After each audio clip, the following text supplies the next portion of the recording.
Leftism. From Sade and Marx to Hitler and Marcuse. Erik von Kuehnelt-Leddihn. 1974. Narrated by Skeptical Waves. Part 5. Leftism Today. Chapter 18. Anti-Colonialism. Anti-colonialism has been one of the worst traps into which American foreign policy fell during this century. Naturally, its stalwarts were and are the leftists. Yet the anti-colonial sentiment is quite generally represented in the American people, and, in the United States, one has to be something of an esprit fort, an emancipated spirit, to be able to resist its temptation. The fact that anti-colonialism has two distinct roots, and not just one, contributes powerfully to its strength. To make matters even worse, it has become a tactical weapon in the Cold War where Washington uses it with the greatest sincerity. Now, since anti-imperialism seems to sound better than anti-colonialism, it has partly but not entirely replaced the latter term in Soviet harangues. When I was asked in Irkutsk a few years ago what I thought about Eastern Siberia, I replied that it is a wonderful example of the dynamics of Russian colonialism. With this remark I horrified most of my interlocutors, by no means all convinced communists, and one of them told me that the term colonialism was out of place here. I should have called it Ovaea, which means incorporation, or the German Landnahme, whereupon I opened my notebook and took down this valuable piece of information and education with the straightest of faces, whereupon a few in my audience started to laugh. I am sure, however, that some of the young among those present became aware for the first time in their lives that their country truly was a colonial power. I witnessed something similar in America, when I once started a lecture with the remark that I, belonging to a nation which never had colonies, was addressing myself to the citizens of a colonial power. It was immediately pointed out to me that the United States never possessed colonies in the past and none at the present. When I mentioned the Philippine Islands, Guam, and Western Samoa, I created a minor sensation. The fact had been known all along, but its realization had been blocked. When I defined a colony in the modern sense as a distant area administrated by a motherland granting either only limited or even no autonomous power, we had to include some other areas as well.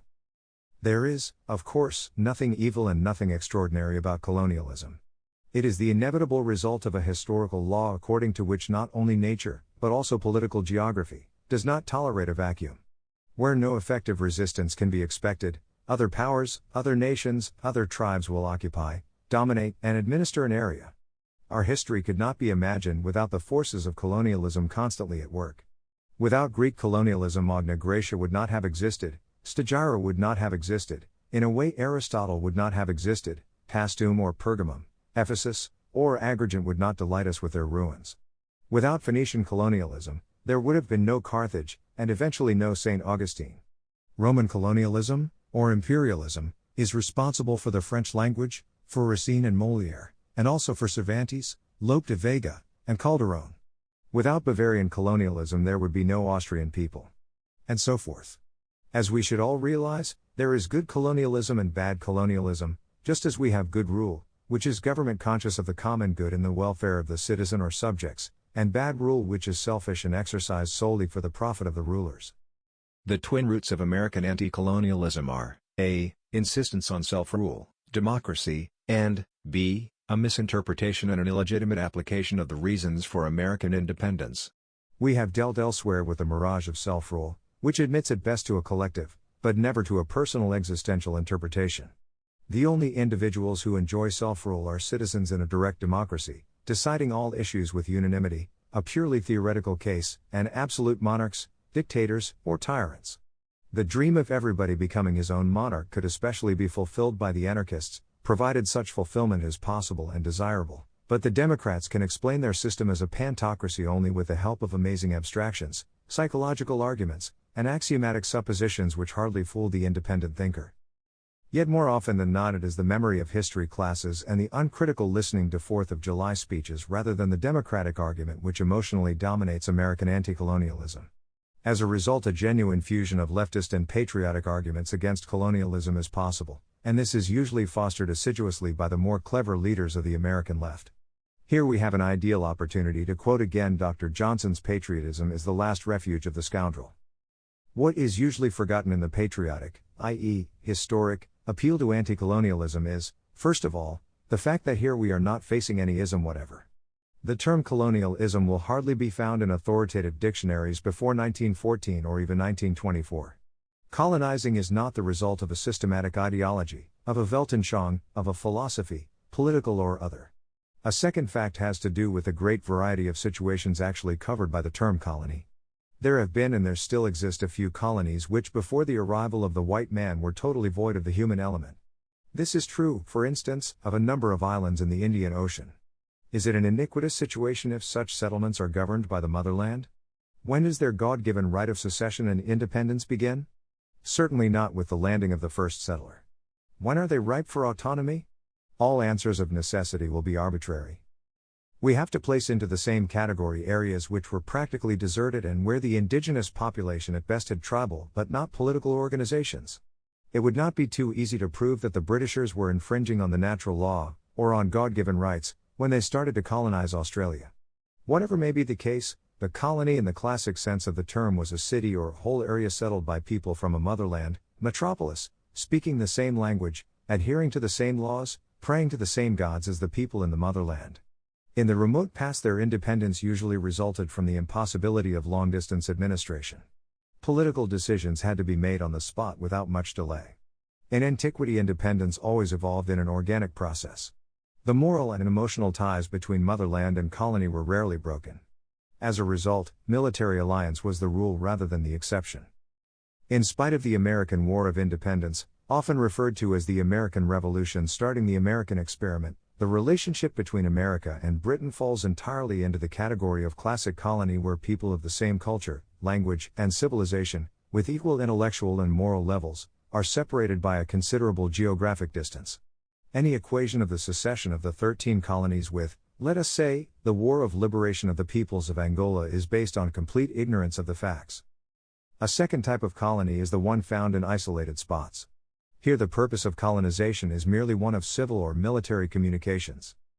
The third type of colony, very frequent until recently, had a relatively numerous local population of a manifestly lower culture and civilization than the motherland. The former Belgian Congo would be a case in point. Now, there exists a school of thought which hesitates to talk about higher and lower cultures. We, of course, use the term culture in the German sense, now generally adopted by the English-speaking nations, the intellectual, moral, and artistic status of nations as opposed to their civilization, which includes the civic, political, institutions and the servile arts. Obviously there are domains which do not fit neatly into one category or the other. Sanitation and industry obviously belong to civilization, religion, painting, and poetry to culture, jurisprudence and table manners to both. High levels of culture and civilization are related, but do not operate in synchromesh. Often history shows us great discrepancies between both, among persons as well as entire nations. In talking about levels we need measuring rods. We need standards. The assumption that Western culture, in its present stage, is inherently superior to others is not easily proved. I am convinced of it, but I have to omit a lengthy argument here. Still, I want to go on record as affirming that the overwhelming part of mankind wants to adopt Western culture and, even more so, Western civilization, if not in all, at least in many or most of its aspects. I will return to that theme. In occupying and administering areas inhabited by primitives and semi-primitives, Central Africa, to quote an instance, the Western powers were driven to their colonization by psychological motives, national pride, expansive patriotism, etc., as well as by practical considerations, i.e., advantages of a military or economic nature. Nor were altruistic motives entirely absent. Missionary zeal as well as a desire to help these populations from a medical, educational, and civic point of view, they all played their part. Fourth and finally, we had colonies whose populations had a culture and civilization as old as ours, if not older. These nations either had stagnant cultures or civilizations, or both. The technological side of their civilizations ceased to develop, and this particular inferiority resulted in the conquest of their ancient states by Europeans. There exists, however, a curious interconnection between culture and civilization. There can be hostility and conflict between them, as is evident if we put the masses of our big cities under the magnifying glass, but they cannot exist too far apart either. Jointly they form, to use an expression of Arthur Koestler, a package deal which precludes the possibility of taking individual items arbitrarily and successfully out of their compounds. The European masters of these old and proud nations, our fourth type of colony, usually tried to provide them with the blessings of Western civilization rather than culture, but soon the desire for cultural assimilation, within arbitrary limits, followed. There is a real inner conflict between the study of mechanical engineering and the natural sciences and Buddhism or Hinduism, Whereas in the case of Christianity, such an antithesis does not exist, except, perhaps, in the minds of leftist semi-intellectuals who have never taken the trouble to study systematic theology. The American anti-colonialist is usually unaware of the fact that his protest against the survival of colonies practically never can be based on arguments valid for the independence of his own country. The United States in 1776 were as cultured and civilized as Britain at the same time. Americans then were honestly convinced that they were just as good as the British, and the same argument, on the other side of the Atlantic, was used by and large by the agent of the province of New York, Edmund Burke. One has only to visit New England towns which have not materially grown since 1800 in order to evaluate the levels attained by Americans more than a century and a half ago. The controls by London, humiliating rather than vexatious, were resented as insulting and superfluous. To compare Holden Roberto with George Washington or Patrice Lumumba, the embezzler of the Stanleyville post office, with Nathan Hale is ludicrous. To liken the Evenmon regretables of January 6, 1959, which grew out of a senseless riot of football fans in Leopoldville, to the Boston Tea Party or to Bunker Hill is an insult to the American people. American independence, after a few difficulties, led to the progress of the United States in almost all domains, whereas the precipitated decolonializations of the mid-20th century have resulted in an endless series of calamities. The average American has also partly been driven to his anti-colonial stand by his switch from Calvinistic ideals to the very opposite of Calvinism, to Rousseau's philosophy of the noble savage. There might be an added guilt complex because in the past so many noble savages had been brought as slaves to the American colonies and then to the United States, though it is frequently not realized that they were sold by Africans to Yankee slave traders. In many cases the blacks could have been grateful to have ended as house slaves in Virginia rather than as human sacrifices in blood-curdling ceremonies such as the Zine and Iana, the Evil Night in Dahomey. This conscious or subconscious guilt complex of Americans mingles with the suspicion that Europeans merely exploited their colonies, which, up to a certain point, they indeed wanted to do. The Dolce Vita of Europe was considered to be largely the result of huge profits from the colonies. Such gains had been normal in the more remote past, though only in certain areas, as, for instance, in the West Indies. In the second half of the 19th century and in our age, however, the vast majority of European colonies ran in the red. Local budgets showed deficits, the balance of trade was largely adverse. Among the German colonies prior to 1914 only Little Togo was profitable. All the other colonies needed huge investments in road and railway construction, in machinery, in medical care, in education. A modern economy can hardly be managed by savages or slaves, it needs well-trained and even ambitious men. Eventually the efforts of the European colonialists would have borne fruit, but decolonialization came too early to let the plans mature, and thus the colonies left their European tutelage before they became economically independent. The problem of balancing their payments is now for the ex-colonies a major issue in the Cold War, which is primarily but not solely responsible for the premature severance of their ties with the motherland. The American protest against all forms of colonizing activity actually presents us with an interesting medico-psychological problem. Let us imagine a man 40 or 50 years old, a man in his best years, who is generally respected, is proud of his achievements and his standing in the community, is happy with his wife and his possessions. This man has one great grudge: he is opposed to parenthood. He is proud of his ancestry in general but emphasizes that he has been conceived in shame and that a similar calamity should not happen to others. Obviously such a man would need expert psychiatric treatment. The American anti-colonialist is in exactly the same boat. Without British colonialism his own country would exist as little as mine without Bavarian colonialism, or Indonesia, which bears a European name, without Dutch colonialism. It would be interesting to find out to what extent we are here faced with a modified Oedipus complex, with the desire to murder the father. American anti-colonialism also supplies a hidden motive to the foreign policy of the United States.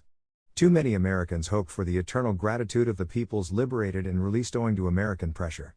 Nothing of that sort, however, has ever happened. Even the material aid given to the emerging nations has not modified the attitude of these peoples or their governments in favor of the United States. Recall the speech of Senator John F. Kennedy in 1957 against France in favor of a free Algeria, the concerted efforts of America and Britain's Labour government to stop the Dutch in Indonesia, the American activities on behalf of Indian freedom, the highly positive and encouraging attitude of the United States toward decolonization in tropical Africa. Then look at the UN record of the emerging nations, supported at great material sacrifice by the United States. More often than not we have seen them voting against the stands of the United States. Yet while not receiving any recognition for its moral and financial aid to these nations, The United States has by this aid effectively antagonized small influential, not necessarily wealthy, groups of Europeans, turning them into fanatical anti-Americans and thus severely weakening the fabric of the free world. These Europeans are not necessarily expellees from Africa and Asia, former landowners, civil servants, factory managers, teachers, doctors, and merchants. They might be their relatives, they might be people, even little people, who had lost their investments in overseas areas. They might just be patriots who hate the thought that their country's flag had to be taken down somewhere in the big, wide world. The expellees very often had been born in the colonies. The mother country to them is a strange country, and they felt bitter pain when they were torn away from their native soil. Many of them believed they had a mission among the natives.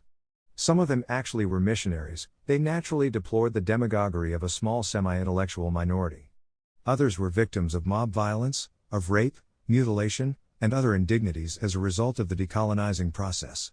And since decolonization is being preached simultaneously by Moscow and Washington, by Moscow hypocritically and by Washington sincerely, these victims of the Cold War talk about a decolonizing Moscow-Washington axis engaged in a permanent auction, an incessant bidding during which the battle cry, "I can be more anti-colonialist than you are," can be heard all the time.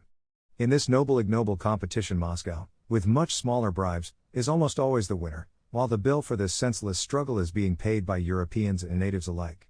It is on issues like these that it becomes eminently clear that the American left, spearheading this anti-colonialist drive, is the competitor of communism, not its enemy. Competitors do not contradict each other, they try to outdo each other. The negative results of decolonization could have been foreseen easily. However, two legitimate views are possible on the subject of decolonization. 1, it was inevitable but should not have taken place at so early a period. And 2, it was not at all inevitable but happened in a historical impasse, just as did the destruction of the Austro-Hungarian Empire. Indeed, very few historical events should be called inevitable. We should be content to speak of greater or lesser probabilities, in extreme cases of virtual impossibilities and greatest likelihoods. True, it belongs to the leftist mentality to visualize a fixed point of historic evolution, a utopia behind which there is no genuine historical development but, at best, improvement. All roads lead to utopia which will be reached automatically, but intelligent people help to increase the speed of this evolution. Progressive people thus promote the coming of paradise on earth, reactionaries in vain try to delay the arrival of the millennium. They are merely turning the clock back. Actually, the machinations of the left are often in the nature of a real fraud because they try to create the impression that the events favoring their cause were bound to come. But if they are so truly convinced of historic automation along their lines, why are they not waiting patiently and passively for the inevitable fulfillment of their great dream? This is a question legitimately addressed to the left progressivist no less than to the orthodox Marxist. Certainly, if you stand on the right, then rightly you have no reason to adopt such complacency. I lean toward the view that decolonization was neither inevitable nor even desirable. I am convinced, however, that eventually, in the long, very long run, the globe might be federated politically and that such a process could have positive aspects as I shall explain in the last chapter. The continued existence of the colonial empires would have greatly facilitated the federation of the globe because it would have aided the westernization of the colonized tribes and nations, a process not completely terminated today but greatly handicapped and considerably slowed down. We must bear in mind that we saw in the European colonies by 1945 not only a steady advance of Western culture and civilization, but also the growth of education and an increase in local self-government. As a matter of fact, in the years immediately following World War II, Europeans emigrated in increasing numbers to the colonies, and when we ask where the most dynamic Europeans could then be found, where the great modern and thriving European cities were located, we would have had to point to Leopoldville and Dakar, Singapore and Hong Kong, Casablanca and Lorraine-sur-Marne, Luanda and Algiers, Elizabethville and Nairobi, Hanoi and Bombay. Here the energies and the adventurous spirit of the old world found their concrete expression. Here we had the counterpart to the American drive toward the west and the Russian drive toward the east. There is every reason to believe that if this process had gone on uninterruptedly, the Europeanization, linguistic and cultural, of the original primitive nations and tribes and also of the peoples with an ancient culture would have progressed in a far more organic way than at present. The process, to be sure, is still going on because the common denominator of the globe continues to be Western. Even China, with all its frantic red nationalism, is only succumbing to one of the most primitive byproducts of the Western mind, to Marxism. And in spite of the official program to replace English eventually with Hindi as the official language, English is steadily winning and is actually the uniting bond of India. India, in fact, is as unimaginable as a unified country without the preceding British Raj as the Republic Indonesia without Dutch rule. The emerging nations of Africa owe whatever cohesion they have not at all to tribal customs, traditions, or boundaries, but to European administrations and European languages. A Nigerian, a citizen of the République du Niger provided he is Europeanized, Evolue, differs from an educated North Nigerian, a citizen of formerly British Nigeria, by the fact that he uses French for intellectual purposes while the latter has adopted English as a vehicle of advanced thought. Both might belong to the same tribe, the same race, and one might speak in the same idiom to their less literate or even illiterate friends or members of the family. In other words, the emerging nations in most cases, Ethiopia and Cambodia, for instance, would naturally be exceptions, are European creations. They were obviously not designed as such, but they still are the product of treaties of European powers. They received their very shape as a result of boundary arrangements between European nations. In other words, they were, in a way, extensions of European states and thus, in a way, could be considered as constituting preparatory steps for the unification of the world. And while free and colonial, Europe after World War II groped desperately for its unity, the colonies not only seceded, prompted by the USA and USSR, but went through the process of fragmentation and balkanization that we had already witnessed after the liberation of Iberic America. In 1920 all of Africa was under 8 flags. It is now subject to no less than 40 governments. French Indochina broke up into 4 states, British India into 3 or 4. In this respect decolonization was a recessive movement, in contradiction to a great many ideas and ideals professed by the American left. A great many other features of decolonization were also anti-progressive and recessive. Before we deal with the desirability of the westernization inaugurated by the European powers, we have to ask the preliminary question whether the Afro-Asians wanted to be westernized, a legitimate question because nations should decide whether they really like to be subjected to a specific evolutionary process. Talking in Africa to Evolues, highly critical of colonialism, I very often ask point-blank whether they would have considered it preferable if, 200 years ago, we Europeans had put a cordon sanitaire around Africa, leaving it to its own evolution unaided by the immense knowledge and experience we had acquired and accumulated, at great cost, at great pains, in the last 3,000 years. A few extreme nationalists explained to me with profound conviction that, left to their own devices, they would have achieved the same inventions, the same improvements, the same advances, but the vast majority, less possessed by brazen optimism, were usually put on the spot. A few even admitted that in all likelihood they would not even exist, since the substantial decrease in mortality and the phenomenal increase in population were gifts of the medical services introduced by the Europeans. The unqualified yes to European civilization was, to be true, not always followed by the same enthusiastic assent for European culture.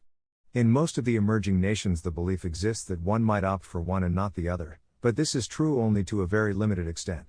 One can, for instance, ride a bicycle half or 3/4 naked, one can read Plato though not in Lingua, and eat couscous, one can use the most modern automatic rifle and, at the same time, practice cannibalism which might be defined as nutritional democracy. There are, however, certain limits to these arbitrary selections from what, as Arthur Kessler pointed out, in reality are package deals. In the Congo one was well aware of this in the good old days of Belgian rule when one made a trip from Bujumbura to Bukavu and saw the large number of cars stranded and deserted on the wayside. Such sights were rare in the environs of Elizabethville for the simple reason that the population of Katanga had close contacts with technology and had been industrialized for 2 to 3 generations. The people from Upper Katanga had gone through the school of applied Aristotelianism without knowing it. They had genuine knowledge of the connection between cause and effect. They realized, for instance, that if one of the foremen in the foundry made a grave error in timing or calculation, this might result in grave material loss or in the death of several people. The Upper Katanese industrial worker whose car stalled did not call for a medicine man to dance around and imprecate the evil spirits to depart. He lifted the hood, investigated the wires and spark plugs, tested the carburetor and water pump. In short, he looked for the reason for the trouble. This, of course, leads us to the statement that Europe and North America owe their phenomenal technological rise, which gave them the edge over much older, more cultured and more numerous nations, to their acute sense of objective reality, resting on the triad of Aristotelianism, Scholasticism, and Rationalism, as well as to their assent to the biblical command to dominate the earth, to make it subservient. However, I have written of this elsewhere. All this does not mean that Afro-Asians have always and everywhere accepted most forms of westernization with open arms and immediate joy. This happened only after a longer acquaintance with these values, inventions, and institutions, they came to desire them. As a matter of fact, the remark is very often heard in Africa and Asia that the colonizing powers did too little in imparting these values, their educational effort was too haphazard, their medical services not sufficiently comprehensive, their road building program too sketchy, their slum clearance not effective enough, their granting of self-government, autonomy, too slow. The American left has always been extremely vocal in denouncing the colonial powers for their egotism, their selfishness, their neglect, their exploitation, their undemocratic ways of dealing with natives. And, unfortunately, since these leftists control so much of the press and the other mass media, they were frequently seconded by well-meaning good Americans who otherwise are not leftists by conviction. This colossal misunderstanding, sometimes amounting to a truly willful falsification of facts, was evident in the case of the independence of the Belgian Congo and the subsequent catastrophic developments. First of all, it must be borne in mind that the Belgian Congo is located in darkest Africa, in other words, in an area which was among the last to be explored. It contains the least civilized and the most primitive tribes if we exclude the Bay Congos, who had a political organization in the late Middle Ages around the mouth of the Congo and northernmost Angola. The earliest efforts at colonialization of the Belgian Congo go back to the last years of the 1880s and the subsequent establishment of the Congo Free State under Leopold II, when the Congo was exploited, and, we must admit, quite brutally exploited, by private companies. It became a colony only in 1908, and the reports of Mr. later Sir Roger Casement decided the Belgians to make of their only possession a model colony. European nations at that time had a free press and parliaments in which the opposition was only too happy to expose mismanagement or an inhumane administration. Whether they realized it or not, the victims of colonialism were morally represented in the European parliaments. The countries without parliaments were those with no colonies. The Belgians in the more remote past may never have contemplated total independence for the Congo. The avowed plan of most of the colonizing nations of Europe was not complete secession, but autonomy, and autonomy with equality. Race-minded nations had their doubts whether the natives would ever become peoples like those of the motherland, but others were more optimistic. The French wanted to make Frenchmen, the Portuguese Portuguese, the Spaniards Spaniards, and the Italians Italians of the Afro-Asians. The Belgians were handicapped because they had an ethnic struggle at home which deeply divided the nation and also an ideological rift between active Catholics and anti-clericals, antagonisms which had their distinct echo in the Congo. There were natives, although in a minority, who studied Flemish rather than French because a majority of the administrators were Flemish and not Walloon. Schools were either religious or irreligious, and when the university age dawned over the Congo, the Belgian bicephalism in higher education also made its appearance in the heart of Africa. The Catholic University of Louvain founded the Lovenium, the free-thinking University of Brussels, the liberal University of Elizabethville. Still, the Belgians did not spare time nor money to fashion the Congolese after their own image. Almost everything in the colony was run by Catholics or by lay frères, i.e. the Masons, and people knew and in a way respected this curious duality. I doubt, however, that Tories and Whigs or Conservatives and Labourites tried to penetrate the Gold Coast or India ideologically, even if the British succeeded in getting hold of African and Asian students, westernizing them abroad in Britain. Official Belgium had a real plan, a wise and constructive plan about the Congo. Unfortunately, time, which largely means Washington and Moscow, did not permit it to mature. The basic idea was to avoid the French pattern, i.e., the hasty establishment of a few elementary and secondary schools from which the best scholars were shipped to French universities where more often than not they became uprooted. The Belgians wanted rather to cover the entire country with a net of primary schools to provide the vast majority of the Congolese with a basic education. After having developed the elementary schools, the Belgians started secondary schools and seminaries. Unlike the French colonial system, university education, which to continentals is a graduate and not a college education, was also to be given in the Congo itself. The idea of the Belgians was to avoid tearing the young men and women away from their own land, for a life of isolation and miserable cold in Belgium, which lacks the warm sights of southern France. Their plan was to build universities around the equator. We have mentioned two of these, a third was scheduled to be set up in Uzumbura for the Rwanda-Urundi area, which did not form an integral part of the Congo but was actually a United Nations mandate. The Lovenium preceded the University of Elizabethville, and both of these places of learning were provided with the best guest professors from Europe. In the very first years the percentage of whites among the students was high, a minority in the Lovenium, a majority in Elizabethville. There were, needless to say, no racial barriers and the universities were coeducational, Yet no African girl attended before 1961 because none qualified. The administrators and professors of the Leftism stayed with their families in Livulu, a village for racially integrated living. In 1960, when I gave a few lectures to the students, the buildings of the Leftism together were almost 4 miles long, and the university was designed to house and eventually teach more than 10,000 students. The University of Elizabethville was more decentralized. The equipment of the universities was first-rate. The Leftism had an atomic reactor years before the University of Vienna. The Belgians, indeed, thought that the main burden of the administration should be transferred to the Congolese, but at first no specific date was set for a more systematic takeover. The Leftism was opened in 1957 and the University of Elizabethville a year later. When the fatal riots started on January 6, 1959, the Belgians were no less startled than the Africans themselves. It all came like lightning out of a blue sky. The ignition came from a brawl between two factions at a football game. This developed into an attack against the Portuguese traders in the former native section of Leopoldville. All racial discriminations and the zonings were abolished in 1954, and the new laws were applied from one day to another without any protest. The traders defended themselves with the usual Portuguese stubbornness, courage, and skill, but the army failed to receive orders to shoot from the Governor-General, who completely lost his head. General Jansen of the Force Publique thereupon delivered an ultimatum to him: "I will wait for 3 hours to get your orders to shoot, sir. If I don't get them by that time, I will act on my own." The Governor-General consented, and Jansen restored order with the Force Publique, which, together with the Union Miniere du Haut-Katanga, was considered one of the two great success stories of the Congo. The événements regrettables of January 6 were not at all directed against the Belgians, but they created a mood of unrest and were fully exploited by the forces of anti-colonialism in the United States and in the Soviet Union. Suddenly people began to remember the brutalities of the rubber companies, which no longer existed. Washington, or rather the State Department, put great pressure on the Belgian government to free the Congo. The Belgian extreme left raised the same clamor, and the government, in which the socialists participated, declined to cling fanatically to this overseas possession. After 1957, as before 1940, the colony had been in the red again.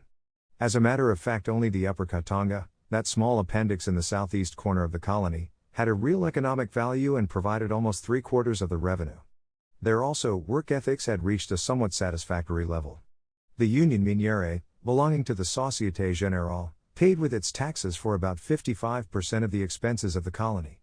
The rest of the country, apart from the diamond fields of the Kasai province, is practically worthless and could, from an inhumanly economic point of view, be dumped right into the Atlantic Ocean.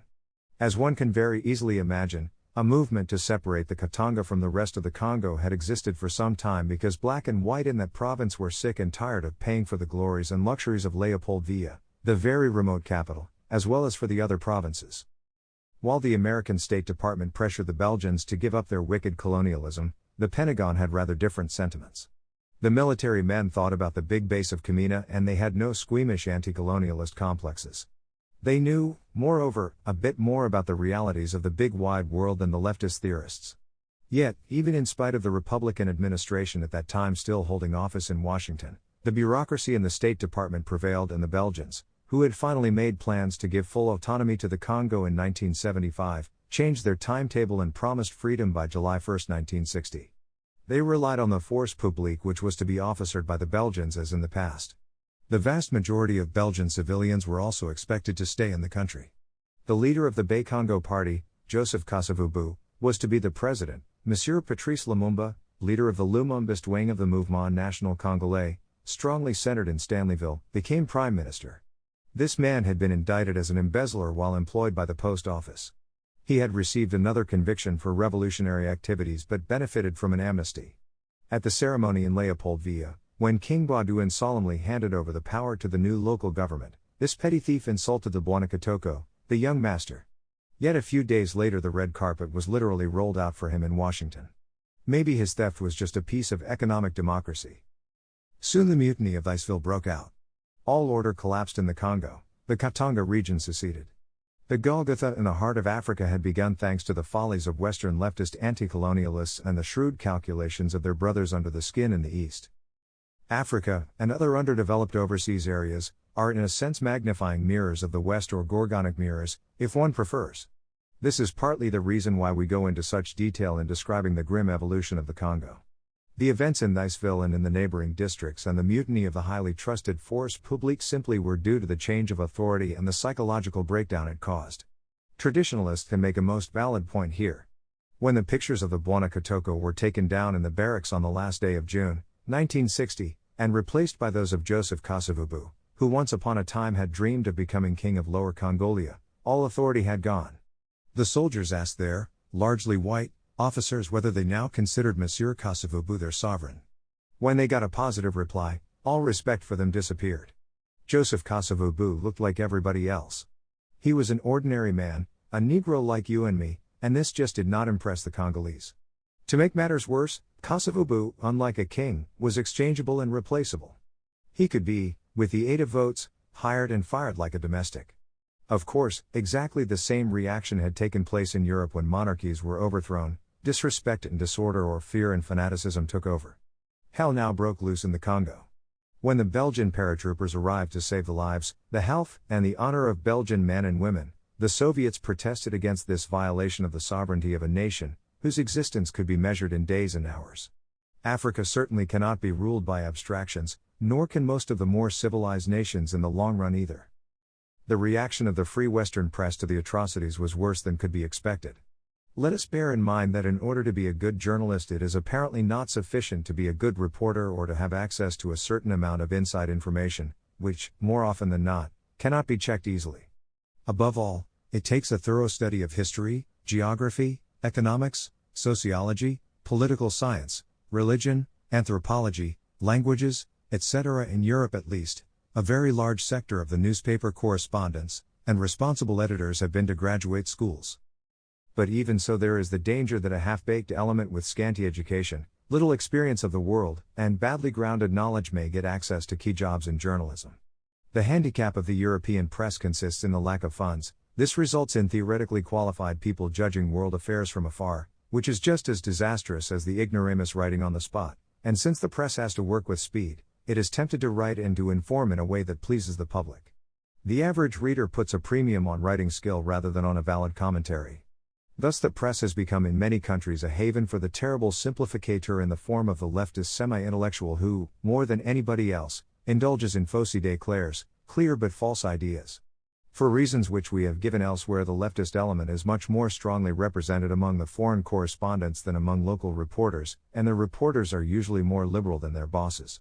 Worse, the editors and newspaper owners in the United States and Great Britain suffer from an amazing inferiority complex. They often feel themselves not sufficiently progressive and with a side leave advanced views to the younger men who, so they think, understand better the shape of things to come. Thus, more often than not, they yield, with resignation, to their informants abroad and to their leftist commentators.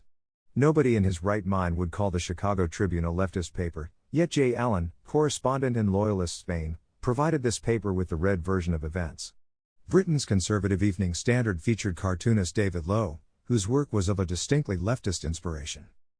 In the case of the Congo horrors, a large part of the press, and not only the notoriously leftist press, turned against the Belgians.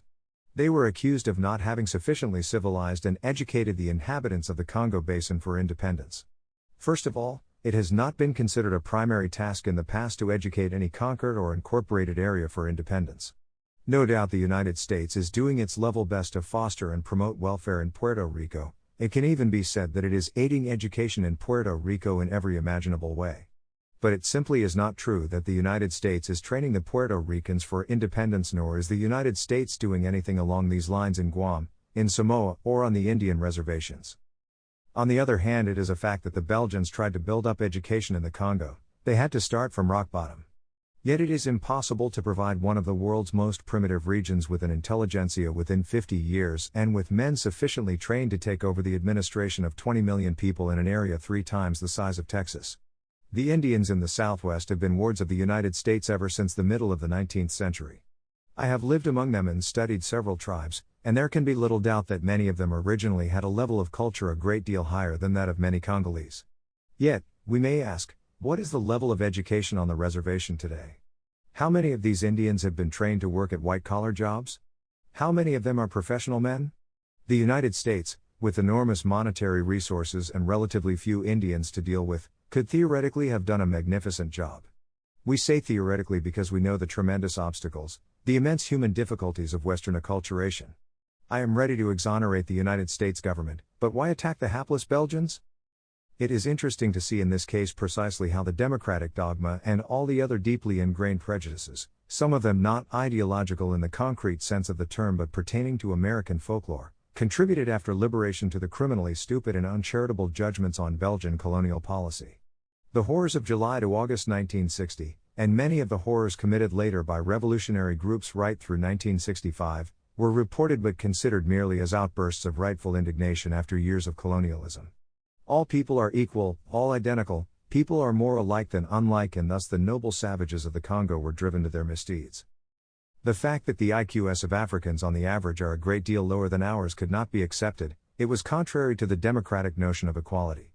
And yet it exists, it has been established statistically, and it has nothing to do with race. But it is there. It is due to the fact that the child between the ages of 2 and 7, any child anywhere, needs a maximum of contacts with adults when the cortex of the brain is being developed. In the first 2 years, maternal love is the most important factor, and this the African child gets, regardless of whether it is black, as in the Congo, or white as in Algeria. Then, about 2 years after the child's birth, a new child is likely to appear. The older child will be relegated from the back of the mother and left to play in the village, in the slum, in the forest. At the age of 2, the African child is superior to its Euro-American counterpart. At the age of 7, it has the mind of a Euro-American child of 5. This difference, this decalage, is scientifically established, and it continues as the years go on. Needless to say, we have the same problem in our orphanages, where a few adults have to deal with hundreds of children. Their IQs are shamefully low. The African mother, to make matters worse, is miserably educated or even uneducated. The girl longs for motherhood and does not finish school, if she goes to school at all. In most cases, her parents are opposed to the education of females, and men are not particularly eager to get well-educated wives. In other words, to begin with, Africa is intellectually handicapped. Yet the American leftist not only overlooks the basic difficulties in educating decolonized people, he also suffers from a curious schizophrenia. On the one hand, formal education is his great shibboleth, and he measures nations by their percentages of illiteracy. If literacy is taken as a measuring rod, Latvia should be superior to France. He is a fanatical educationist. Yet, on the other hand, education from a political point of view seems to have no specific value for him. Sometimes he insists on literacy as a necessary qualification for voting. The voter ought to be able to read a newspaper. Of course, this no longer is really necessary, because radio and above all television can instruct him acoustically and pictorially. Sitting in front of his magic box, he can decide whether he really likes a given candidate or not. And for this, as well as for a number of other reasons, the emerging nations have often dispensed with literacy tests for their voters. They deem it sufficient if, according to a purely vegetative principle, the voter is more than 18, 20, or 21 years old and still on the hoof. A UNESCO study has demonstrated that today more than half the world's voters, admittedly many of them participating only in the mock elections of totalitarian tyrannies, are illiterate. They vote guided by mere animal symbols, for or against the rhinoceros or the parrot. American leftists are not in the least shocked about these performances. As a matter of fact, they often feel indignant if a government refuses the franchise to illiterates, as does Peru or, much nearer home, any state government. Thus, neither the American left nor the various demagogues in the Congo were upset about the fact that a still largely illiterate nation should go to the polls. Switzerland does not have female suffrage, though educational levels for Swiss women are very high, yet the Congolese women were naturally permitted to vote. Actually, there should be no reason for a real Democrat to get upset about it. Literacy alone does not guarantee knowledge. The mere fact that somebody can read and write does not mean that he has any grasp of the political problems his vote, however infinitesimally small in relation to the grand total, might contribute to decide. As we have said before, the 21-year-old prostitute and the 65-year-old professor of political science have 1 vote each. Equality and not knowledge, quantity and not quality are the keynotes of democracy. The Hitlers defeat the Brunnings. In this respect, I received a wonderful object lesson when I discussed with a group of Congolese their forthcoming independence and the Demo Republican Constitution. This happened in Bukavu, Kivu Province, in February 1960. We sat in a restaurant and my newly acquired friends were MNC, men of the Lumumbist faction. "Your womenfolk, too, will vote," I declared. "But tell me now, honestly, what do they know about the Congo and the world? Have they here in Bukavu any idea what the Katanga is like or what the economic problems of the Katanga are, Or what reasons the Luluas have to hate the Balubas? Do they understand the arguments for and against federalism in the Congo? What do they know about the Cold War, the United Nations, free trade, nationalization, educational problems, the issue of highways versus railroads, the world market in copper, uranium, and diamonds? Can they judge any of the issues with which the Free Congo will be confronted, judge them seriously, not merely following hunches, whims, and emotions? One of the men looked straight at me and asked, "What about your country, Austria? Do women vote in Austria?" They do. And are the Austrian women capable of judging domestic politics seriously? And world affairs? What do they know about free trade, the United Nations, railroads, nationalized industries, the Cold War? I'll be frank, they know nothing at all. They repeat what they read in the newspapers, if they remember at all what they read. And so do the men. All right, then, my interlocutor replied grimly, so why should you have all the fun of voting, and not us? This reaction was not at all stupid. He almost had me. Yet the answer is that it is not popular representation that makes a country tick, but the executive and the administration. Without its administration, France would have gone the way of all flesh a long time ago. The intellectual level of the voters and the politicians with the general franchise and a political Gresham's law affecting the quality of modern political life has shifted many of the responsibilities to the civil service, which still insists on qualifications, whereas elections and parliamentary life require neither knowledge, nor practical experience, nor wisdom, nor higher moral standards. A lieutenant in an army, a locomotive engineer, a bank cashier behind a grill, nay, a plumber, an electrician, or a traveling salesman needs infinitely more knowledge, more experience than politicians, especially in countries where party slates and not individual candidates compete. But it is clearly the civil service which in the underdeveloped countries cannot be established overnight. A good civil service needs not only an intellectual infrastructure of relatively high quality, but also a sound moral fiber. A civil service which is competent but corrupt is as valueless as one which is honest but untrained. And inevitably when we speak of moral qualities we mean those emanating from the Judeo-Christian tradition, and these standards are not universally accepted or at least not uniformly evaluated. The taking of bribes, to quote just one example, was not equally condemned in 18th and in late 19th century England, it was treated differently in early 20th century Germany and Romania. It is not viewed in the same way in contemporary Burma and in Switzerland. We have talked about the Congo at length because in dealing with such an area and its problems, the American leftist, independent of the degree of his anti-colonialist fervor, is uniquely unqualified to pass judgment, to design a policy, to make forecasts. His handicaps in this matter are so manifold that it is difficult to enumerate them all. Let us, therefore, merely recall his basic alienation from the existing world, from human nature. About human nature he makes two mistakes: one is dictated by his Russellian heritage and by his blind reaction to Calvinism. He overrates the character of the average man, i.e., his moral qualities. The other mistake stems from his utopian visions which have a global and symmetric character. He underrates human variety. Anthropology, egalitarianism, and identitarianism are his outlook even more so than those of the European leftist. His utopianism has other drawbacks. Utopia comes through progress, and progress for him has an automatic character. It is one of the hidden laws of this world.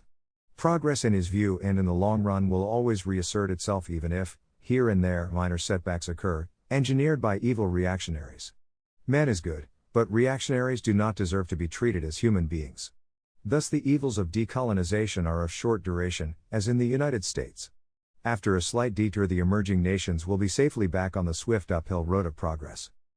All comparisons are imperfect, but in certain cases the beginnings of a national existence can be likened to bad starts in individual human lives, to premature births with complications creating permanent debilities and physical handicaps, infirmities that can never be straightened out. I am convinced that Hispanic America suffers from such a bad start, and that it will take much time, courage, and great effort to overcome its flawed beginning. Haiti is a second case of decolonization in the Western Hemisphere, but under auspices so radically different from those in the United States that it is idle to make comparisons. Boston was, in a way, another English city in 1776, but Port-au-Prince minus the French was not another Bordeaux or Nantes. As a matter of fact, Haiti might be a prefiguration of what tropical Africa will be like tomorrow, a dictator demanding divine honors and exploiting witchcraft à la Nkrumah, the exhibition of the decaying corpses of murdered political adversaries to a frightened populace, the establishment of concentration camps, such as Fort Dimanche, a brutal police force such as the Tonton Macoutes, spectacular if uneconomic new cities such as Duvallierville. All this would be possible in the Africa of tomorrow, though perhaps not in the same degree, because important sectors of Africa had a longer training and education by the evil colonialists than Haiti ever had. As a matter of fact, large parts of colonial Africa never had serfdom, neither did considerable parts of Europe, and it always must be kept in mind that Europeans were in many ways kinder to Africans and Asians than to each other. The victorious Americans were harsher to the Loyalists than the French to the Tonkinese. In many ways the British were more liberal toward the Hindus after 1854 than the Union to the former Confederacy. The atrocities committed by the Belgian adventurers before the Congo became a colony are nothing compared with the delirious horrors of the Spanish Loyalists or of the Jacobins in the Vendée. And we don't even go into the savageries of the Nazis and the Stalinists, both of them boasting of being the heirs of the French Revolution. All this shows that, contrary to the American leftist dream, progress is by no means automatic and that relapse into barbarism is always around the corner. It is true that there is a certain cumulative quality to material progress. After having made certain discoveries and inventions, man can make further advances in the same direction. Without Hertz and Clerk Maxwell there is no Marconi. Yet progress is not essentially material, unless we consider an ultramodern concentration camp with a technologically refined human slaughterhouse more progressive than buildings such as the Cathedral of Chartres or Nkrumah, who watch television, more progressive than King Albert of the Belgians. Progress is the assertion and the ascendancy of virtues and of well-being, which in turn is much more than mere comfort. Progress, however, rests on spiritual and moral foundations which are not separate but interconnected.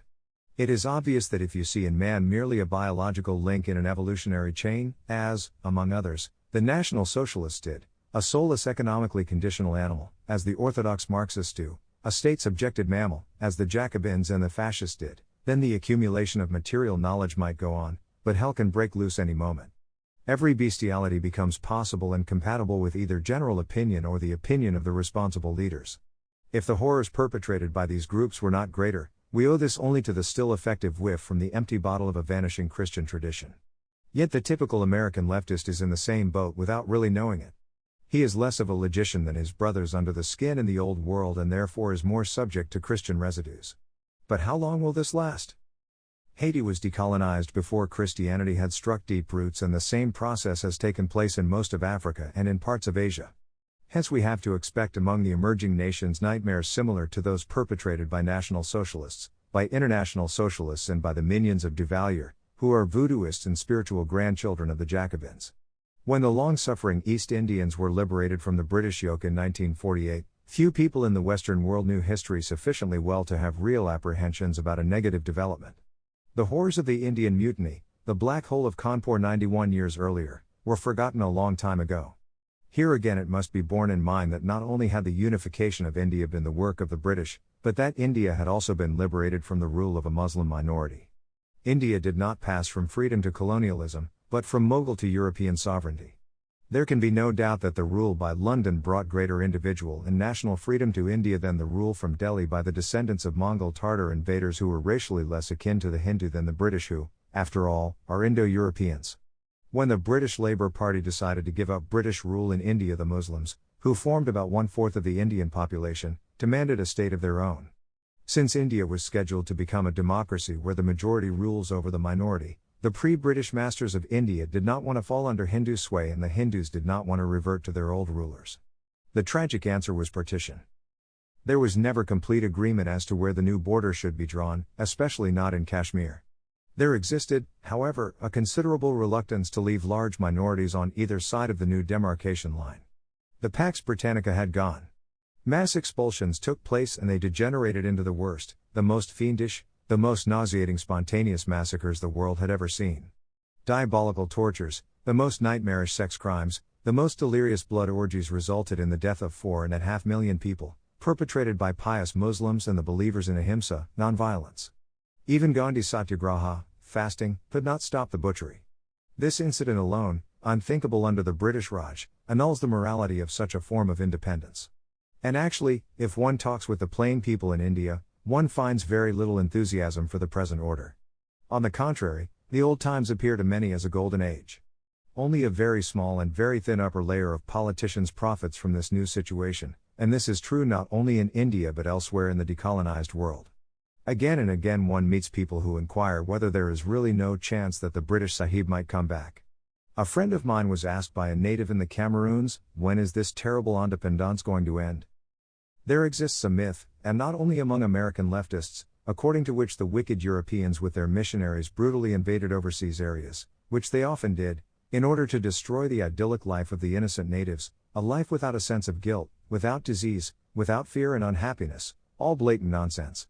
They defeated and enslaved vastly superior civilizations which merely lacked the machine gun, civilizations of a much greater spirituality, intellectuality, profundity, with a greater artistic sense and a more balanced life than ours. That is nonsense too. Anybody who knows the world and has not been seduced into building up elegiac dreams about faraway tribes and nations realizes only too well that the Dayaks, nay even the Japanese or the Aztecs, if they had been technologically able to colonize Europe, would have established an iron rule resulting in lasting tyranny. It is quite true that European civilization exported hitherto unknown diseases and vices to a few islands.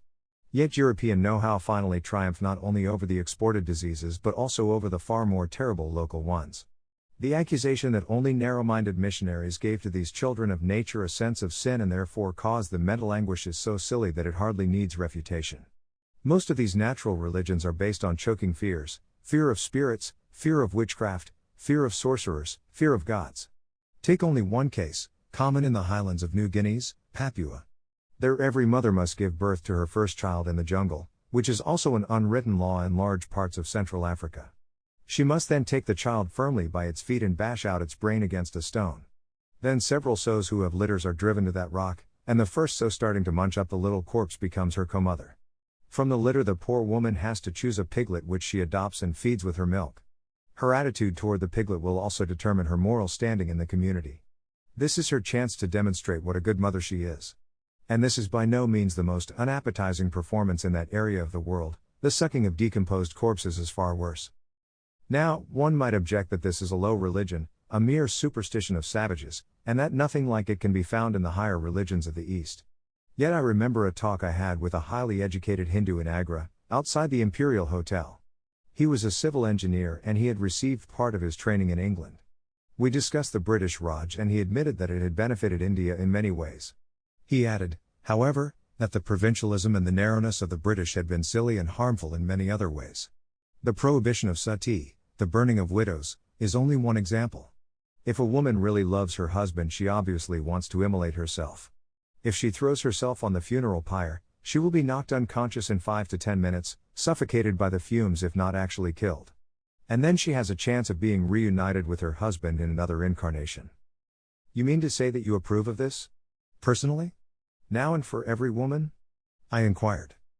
Naturally. Take the case of my married sister.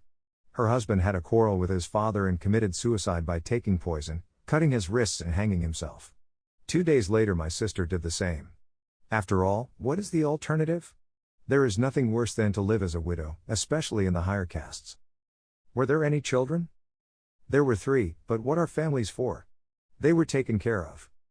In cases like these one might raise the argument that such behavior is sanctioned by religion, that woman by nature is made to suffer, that the Papuan mother practicing infanticide and the Indian mother engaged in self-cremation are committing acts which really are in conformity with their beliefs, that they knew from childhood what was expected of them. In reality, however, the Papuan mother is endowed with the same maternal instincts as Mrs. Gray or Mrs. Green of the Anti-Colonial League in Kankakee, Illinois. She does go through agony bashing out the brains of her firstborn baby, and, as I got my Indian friend to admit, his sister acted from a sense of duty and propriety, and probably suffered enormous anguish carrying out her suicidal act. Still the man relished his sister's heroism. Societies and religious systems, however, which make such self-inflicted cruelties a norm, have to be judged negatively. Colonialism, which tends to eliminate these precepts, is doing a good work. Here, however, we have to put in a word of warning. These horrors are not racially conditioned. Ideas, primarily specific religious ideas, were or are working against them.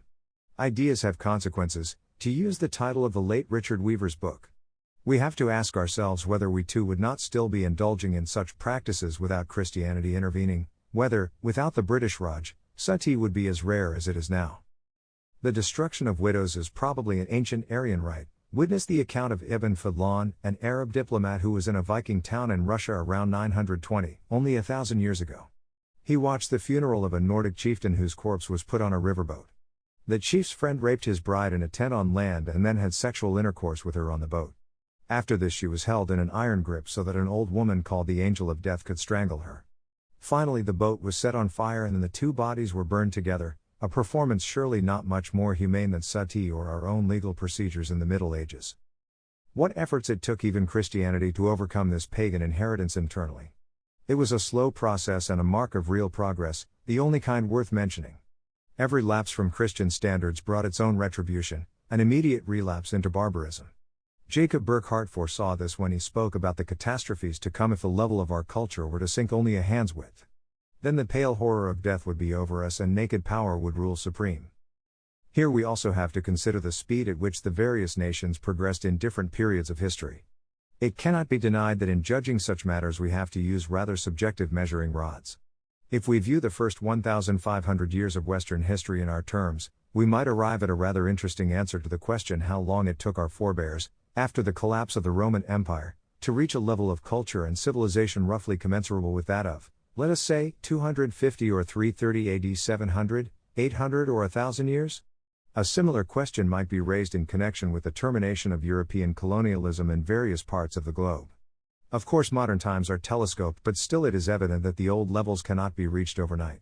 Taking this into consideration, a phenomenon such as apartheid, we mean big apartheid, must be judged somewhat more leniently than it is usually done. The fact remains that we continue to move ahead along the road of Christian development, both as a faith and as a civilization, while the newly Christianized or unchristianized nations are trailing. This is true morally, it is true intellectually, and it is also true economically. We already mentioned the fact that, from an economic viewpoint, the colonizing powers have rarely seen their plans mature and their expectations fulfilled. The reasons why the European powers clung to their colonies, as we said before, were psychological and military rather than economic, even when nations nourished great hopes for economic gain. Their loss of colonies, needless to say, was for most colonial powers a blessing only thinly disguised, since the colonies were more often than not a constant drain on their finances.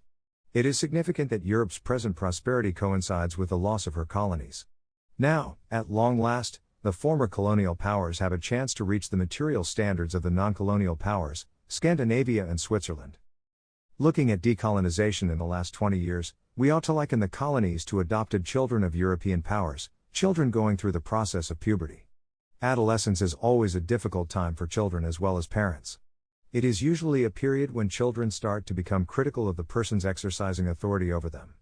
Not rarely their dissatisfaction is so great that they think it would be better for them to run away, from school, from the paternal home.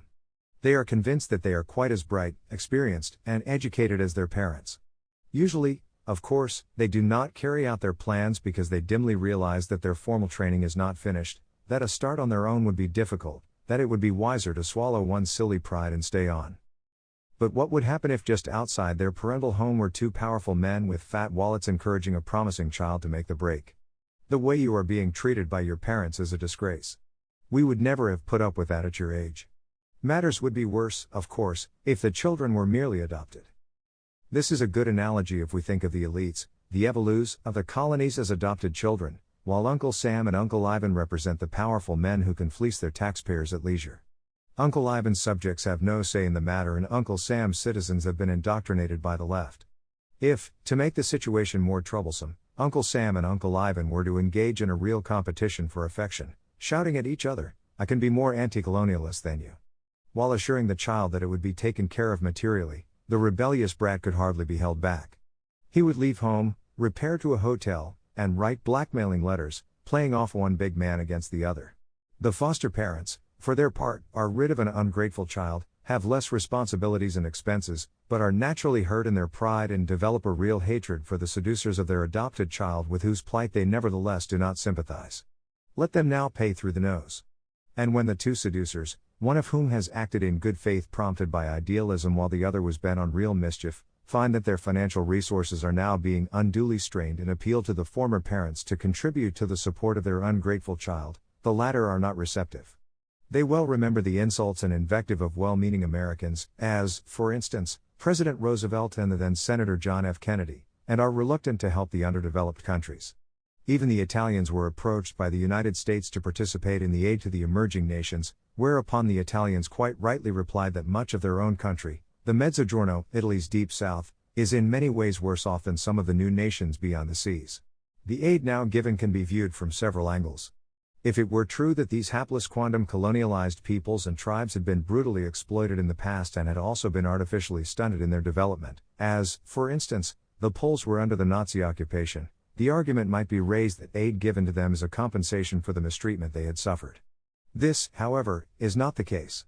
The usual outcry of the ex-colonials is that they had been insufficiently westernized. They do complain about exploitation, as many Latin Americans do in relation to their post-liberation period, but here the dual question must be posed: what was the exploitation of natural resources and manpower before the arrival of the Europeans, and what were the living standards before and at the end of the colonial period? The Europeans and Americans have achieved their high standards after an immensely bitter uphill fight lasting 2,500 years. They have gone through agonies to arrive at their present levels. The Industrial Revolution is only one of the many periods of large-scale sacrifice.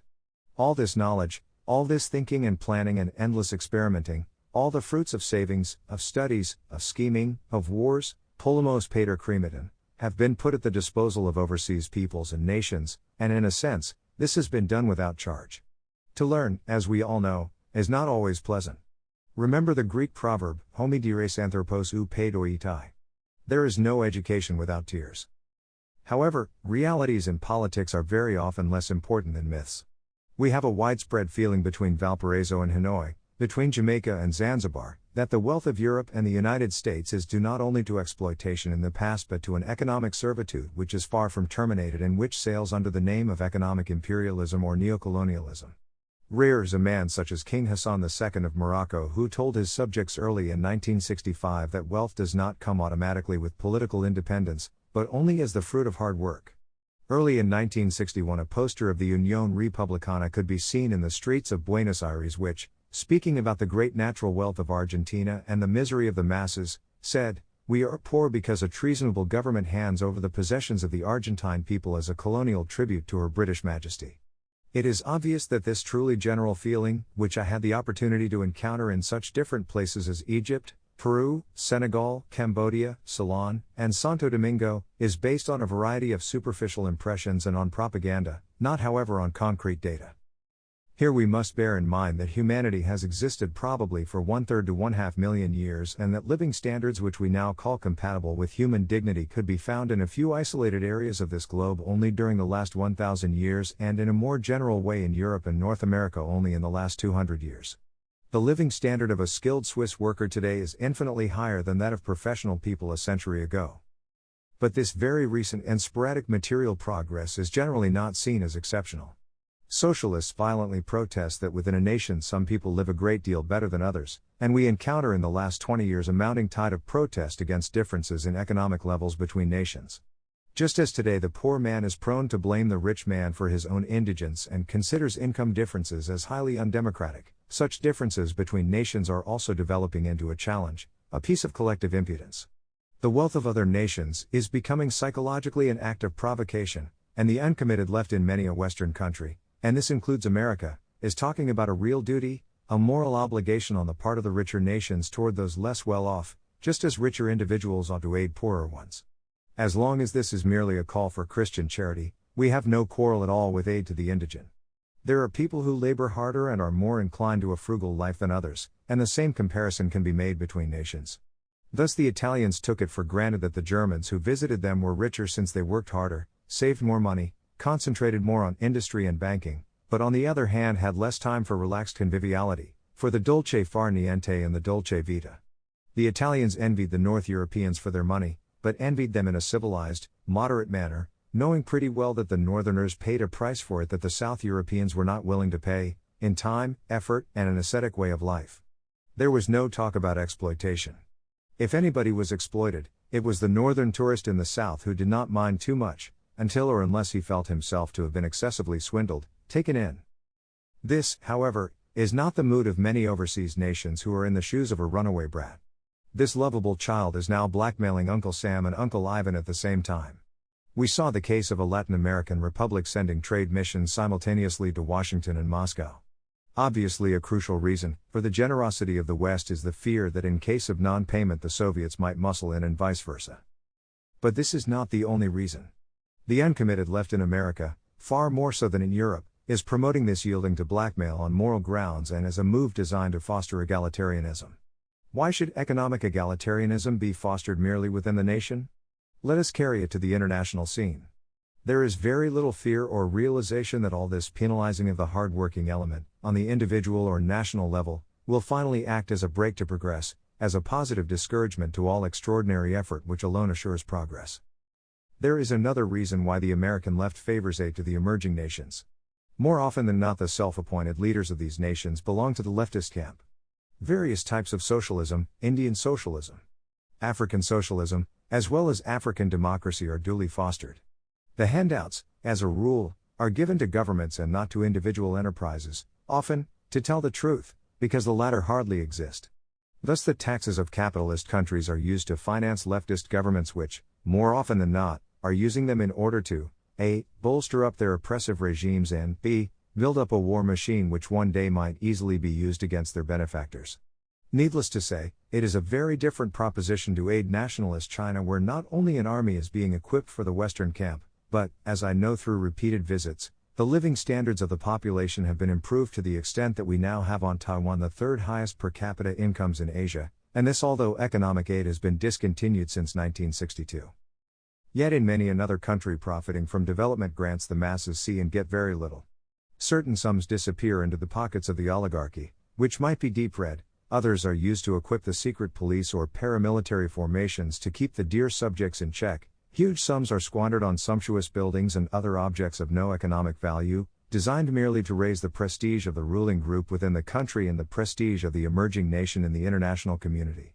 It would be most interesting to learn the real expenses of the emerging nations incurred not only in the fields of policing and armaments but also in foreign representation.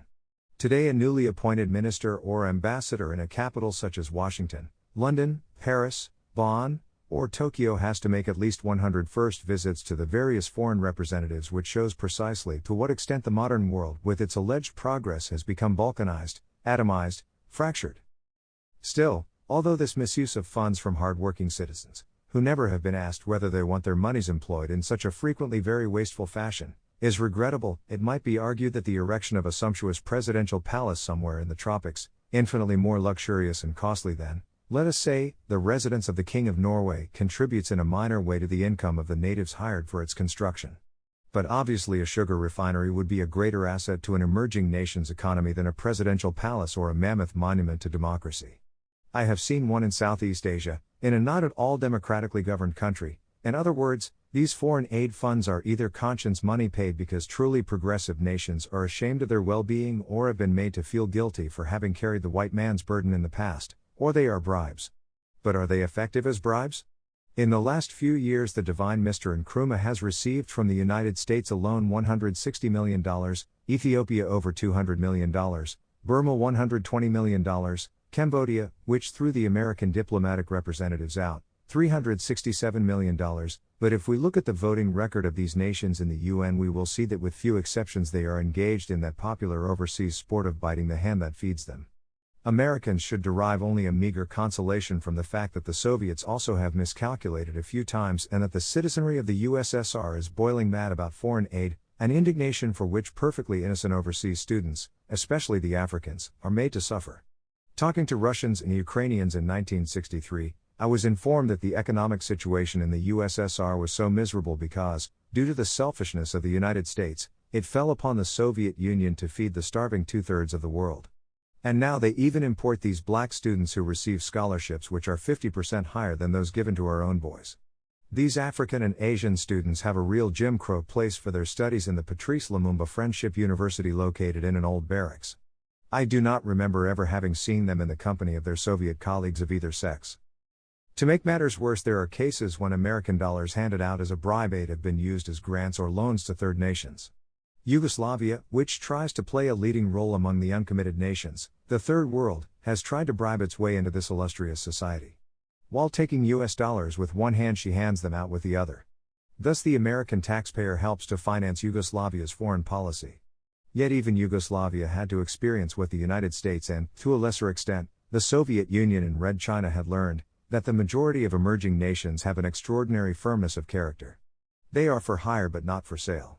They have the character of prostitutes rather than domestic animals. Why are the Soviets and the Chinese more successful with smaller handouts than the United States? America is more envied than the two communist powers. China, moreover, is colored, and the Soviet emissaries, as Russians, are less insular. The heroes of Dostoevsky are more universally human than the moralizing do-gooder types who so often represent America abroad. Apart from Taiwan, where the United States has tried with admirable tenacity to correct her enormous errors committed on the Chinese mainland in the years 1944 to 1948, one sees little wisdom employed. In her anti-colonialist policy, the United States, under leftist guidance, has made mistakes very similar to those in her European policy. Here we encounter again the assumption, dealt with in the preceding chapter, that human beings all over the world are more alike than unlike, a piece of miscalculation always connected with the silly, well, how would I act in his place? Yet the typical American, or Britisher or Canadian, is radically different from the typical or average Dayak or Khmer or Chinese or Tamil, or even Italian or Austrian. People in given situations in given countries do act differently. Although I have spent a total of 15 years all over the United States, have read more Americana than the average American, know more about American history and geography, and have perhaps a greater affection for the real United States than many an American citizen, I am still in my thinking, acting, and reacting quite different from the average American, and I do not fool myself that it could be otherwise. As a matter of fact, when I wrote a novel with an American background a few years ago, I did not dare to use as my leading hero a real American, I chose an immigrant. Soviet writers, who often have to concoct novels about the capitalist world, willy-nilly have to be propagandists, and they have provided us with works of fiction which are unintentionally hilarious in the extreme. American writers, without undue pressure, have depicted the European scene in European heroes and heroines, and the result is usually disastrous. There was a whole crop of such books, plays, and movies published during World War II. Tragically typical is the history of American intervention in Vietnam. The French can point out with bitterness that, as long as they were engaged in the struggle to hold North Vietnam against communist aggression, the United States did not lift a finger to help. The French, like the Dutch in Indonesia, were convinced that Southeast Asia was not ready to resist the assault of the forces of decomposition and tyranny.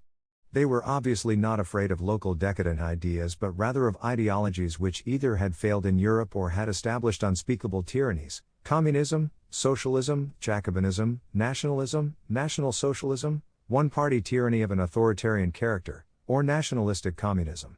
And after the colonialists had left, there never was a question in Southeast Asia or anywhere else overseas of restoring forms of government or social systems which had prevailed prior to the arrival of the European powers. As a matter of fact, if such native forms continued to exist, or coexist, under colonial rule or protection, they now were crushed, persecuted, snuffed out.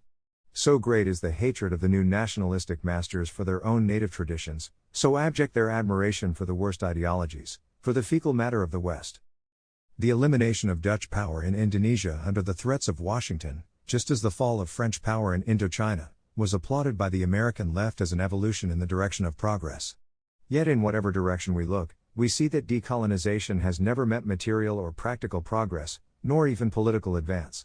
If we eliminate entirely the religious, missionary, viewpoint from our speculations, we have put at least these two aspects under the magnifying glass. The material decay is obvious and intimately connected with the lessened internal security through brigandage and revolutionary movement.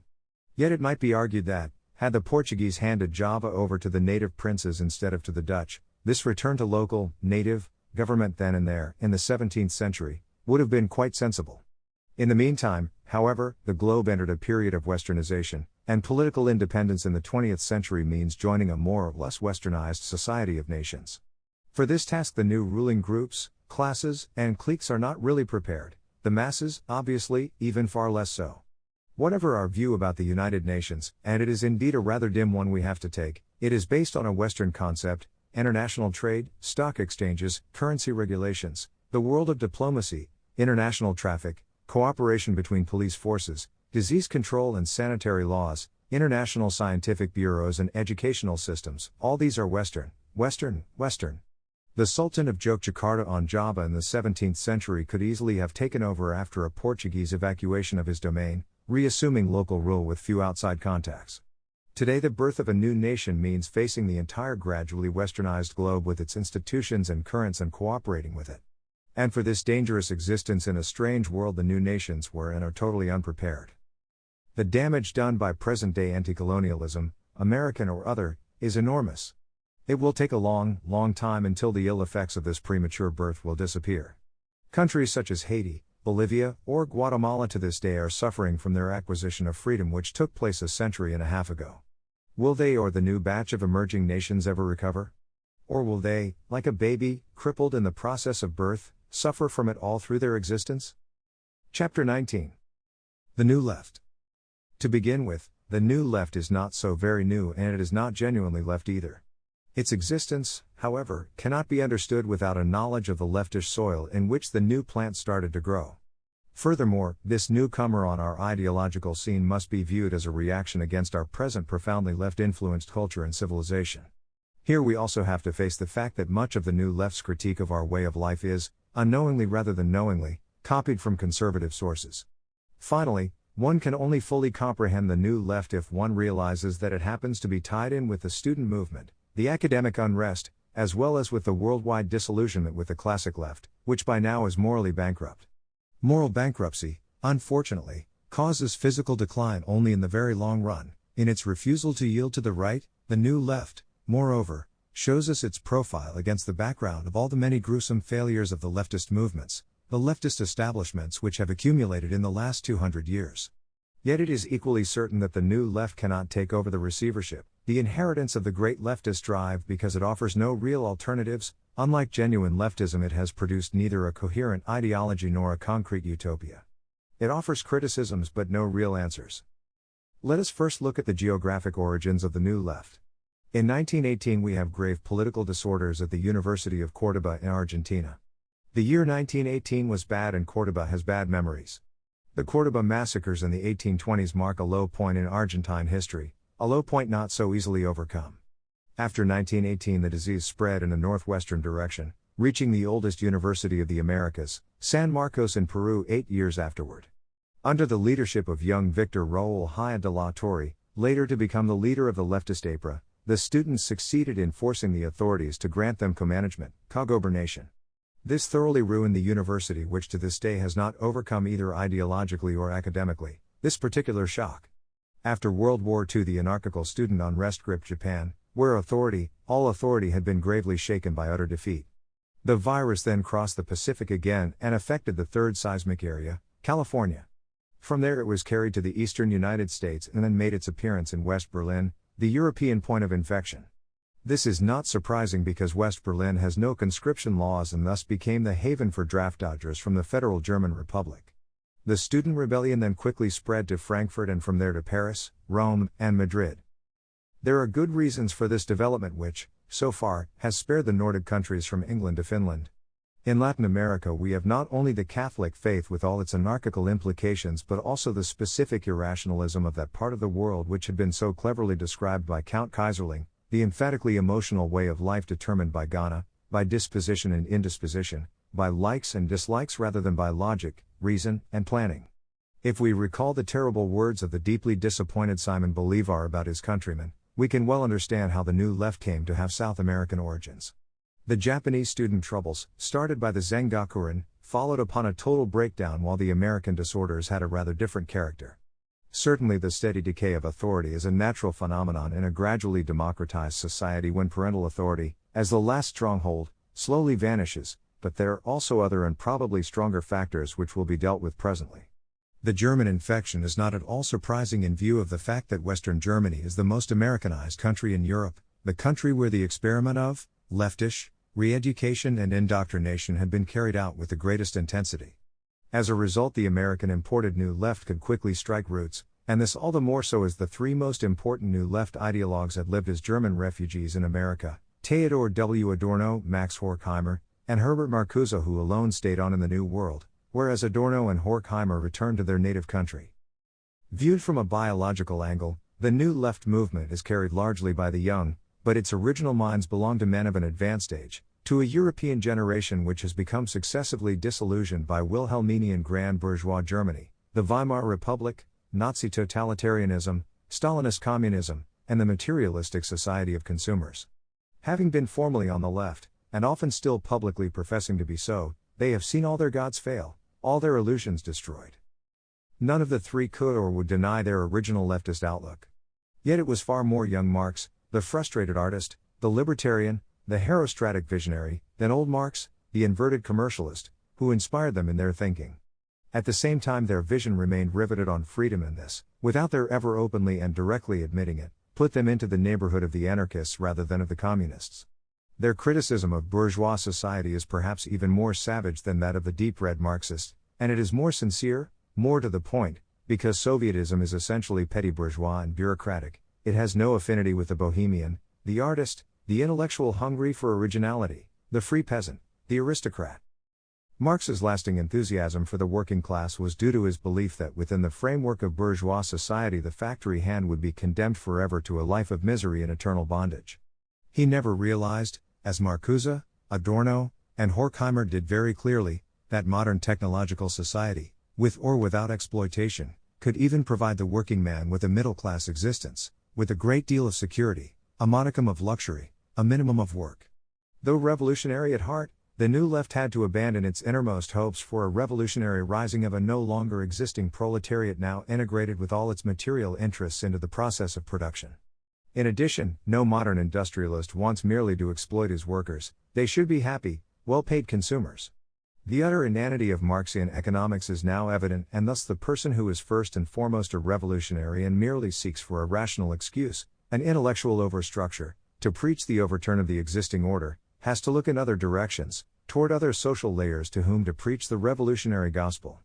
In this case, the ideologies of the New Left appeal to the outcasts of modern society, the eternal lumpenproletariat, the term to be understood not only in the sociological sense.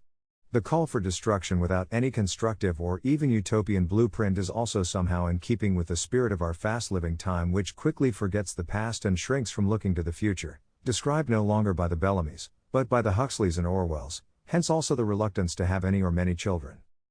The present order, no doubt, is iniquitous in many ways. However, life according to Christian precepts, is a vale of tears, and the pursuit of happiness on this earth is more or less bound to fail. Christianity does not eliminate suffering, but gives sense to it. It does not make people happy, it offers joy, and by giving a sense to suffering, prevents despair. We have to admit that the present state of our Western civilization, and of the rest of the world as well, is worse than has been in almost any period of history. In spite of good dentists, anesthetics, better health conditions, moon flights, television, birth control, and a greatly decreased mortality, it would be easy to prove that human unhappiness has reached a very high level. Fear, loneliness, alienation, aimlessness, anguish, and melancholia are more prevalent than ever. There is not the slightest reason to believe that progress has made people happier. It has, above all in its technological form, an inflationary character. Technology moreover means more regulation, the need for more controls, it increases responsibilities, makes us more dependent, more vulnerable. All this is evident to the New Left, which therefore assumes the anti-technological stand of young Marx. Not only in this respect, but in many other ways, the New Left repeats knowingly-unknowingly the 19th century conservatives' critique of modern society. When the latter felt that they were defeated, that the immediate future belonged to progressive industrial society, their prophecy as to the shape of things to come was roughly this: you think that you can establish a social, political, economic order based merely on the profit motive, that you can achieve happiness for yourselves or for the masses with the aid of technology, medicine and the provider state. You think that your system, your establishment, will guarantee liberty for everybody, that you will be able to eliminate a feeling of inner independence by destroying the old historic estates. You are wrong. You will actually lay the foundations of a society in which servitude will assume a more subtle, more ubiquitous, a more oppressive character than ever before. Life will cease to have color, to be spiced with adventure, and people will revolt against the inhuman boredom and the drabness you offer them. In the long run, man will not be satisfied with a social system giving him nothing but security and a near anonymous government of laws and regulations, rotating, impersonal, lacking all glamour. Emperors, kings, princes, cardinals, bishops, and noblemen will be replaced by general directors, bureaucrats, manufacturers, bankers, trade union leaders, party bosses, and dictators. This will make rule not less burdensome, only duller and, in many ways, more oppressive.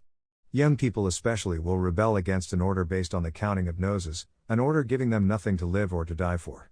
Once all great dreams are gone, This society of identical and equal people in their purposeless solitude will start to scream. Indeed, if we read Marcuse carefully, we shall discover just these accusations, just this lament. Theodor Adorno has actually intimated that reactionary arguments should be used for the Second Enlightenment, the New Left.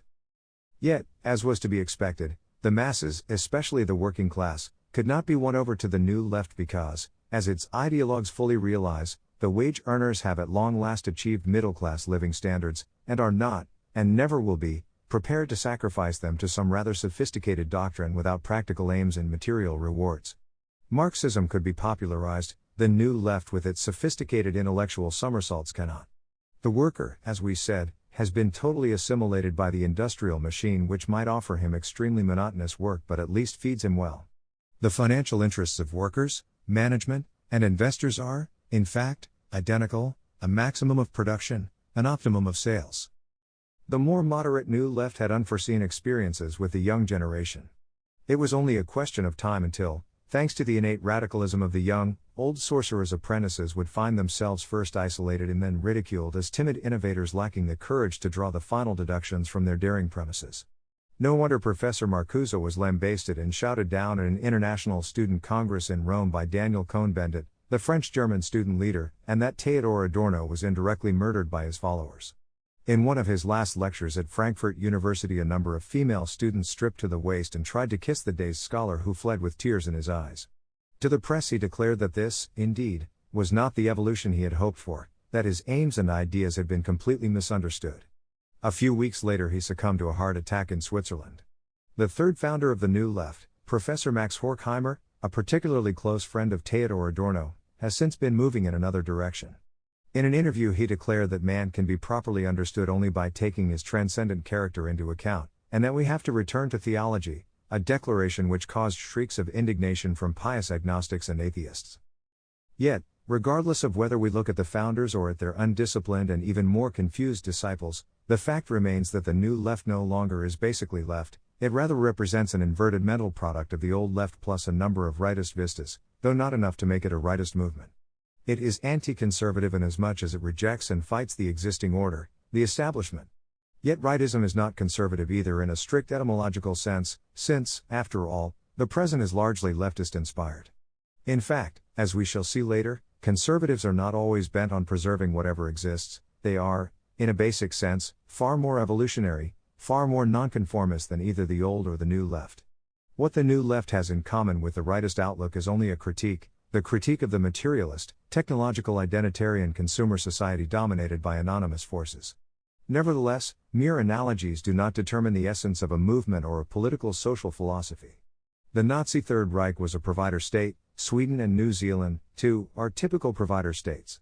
This obviously does not mean that the Third Reich with its biological identitarianism was basically similar to and animated by the same moral and political outlook as either Sweden or New Zealand.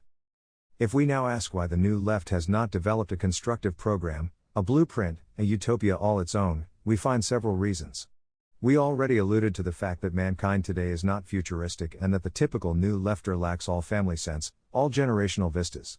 Also, curiously enough, a certain rather anti-ideological substratum can be observed in the New Left and, consequently, a real aversion to produce a precise program. Any program already smacks of prescription in the Kirkian sense. Whenever I asked young New Lefters about their new order, the answer was that this problem is to be settled by discussion after victory. Debate and discussion, they are the delight of the ill-prepared, inexperienced, unread theoretician.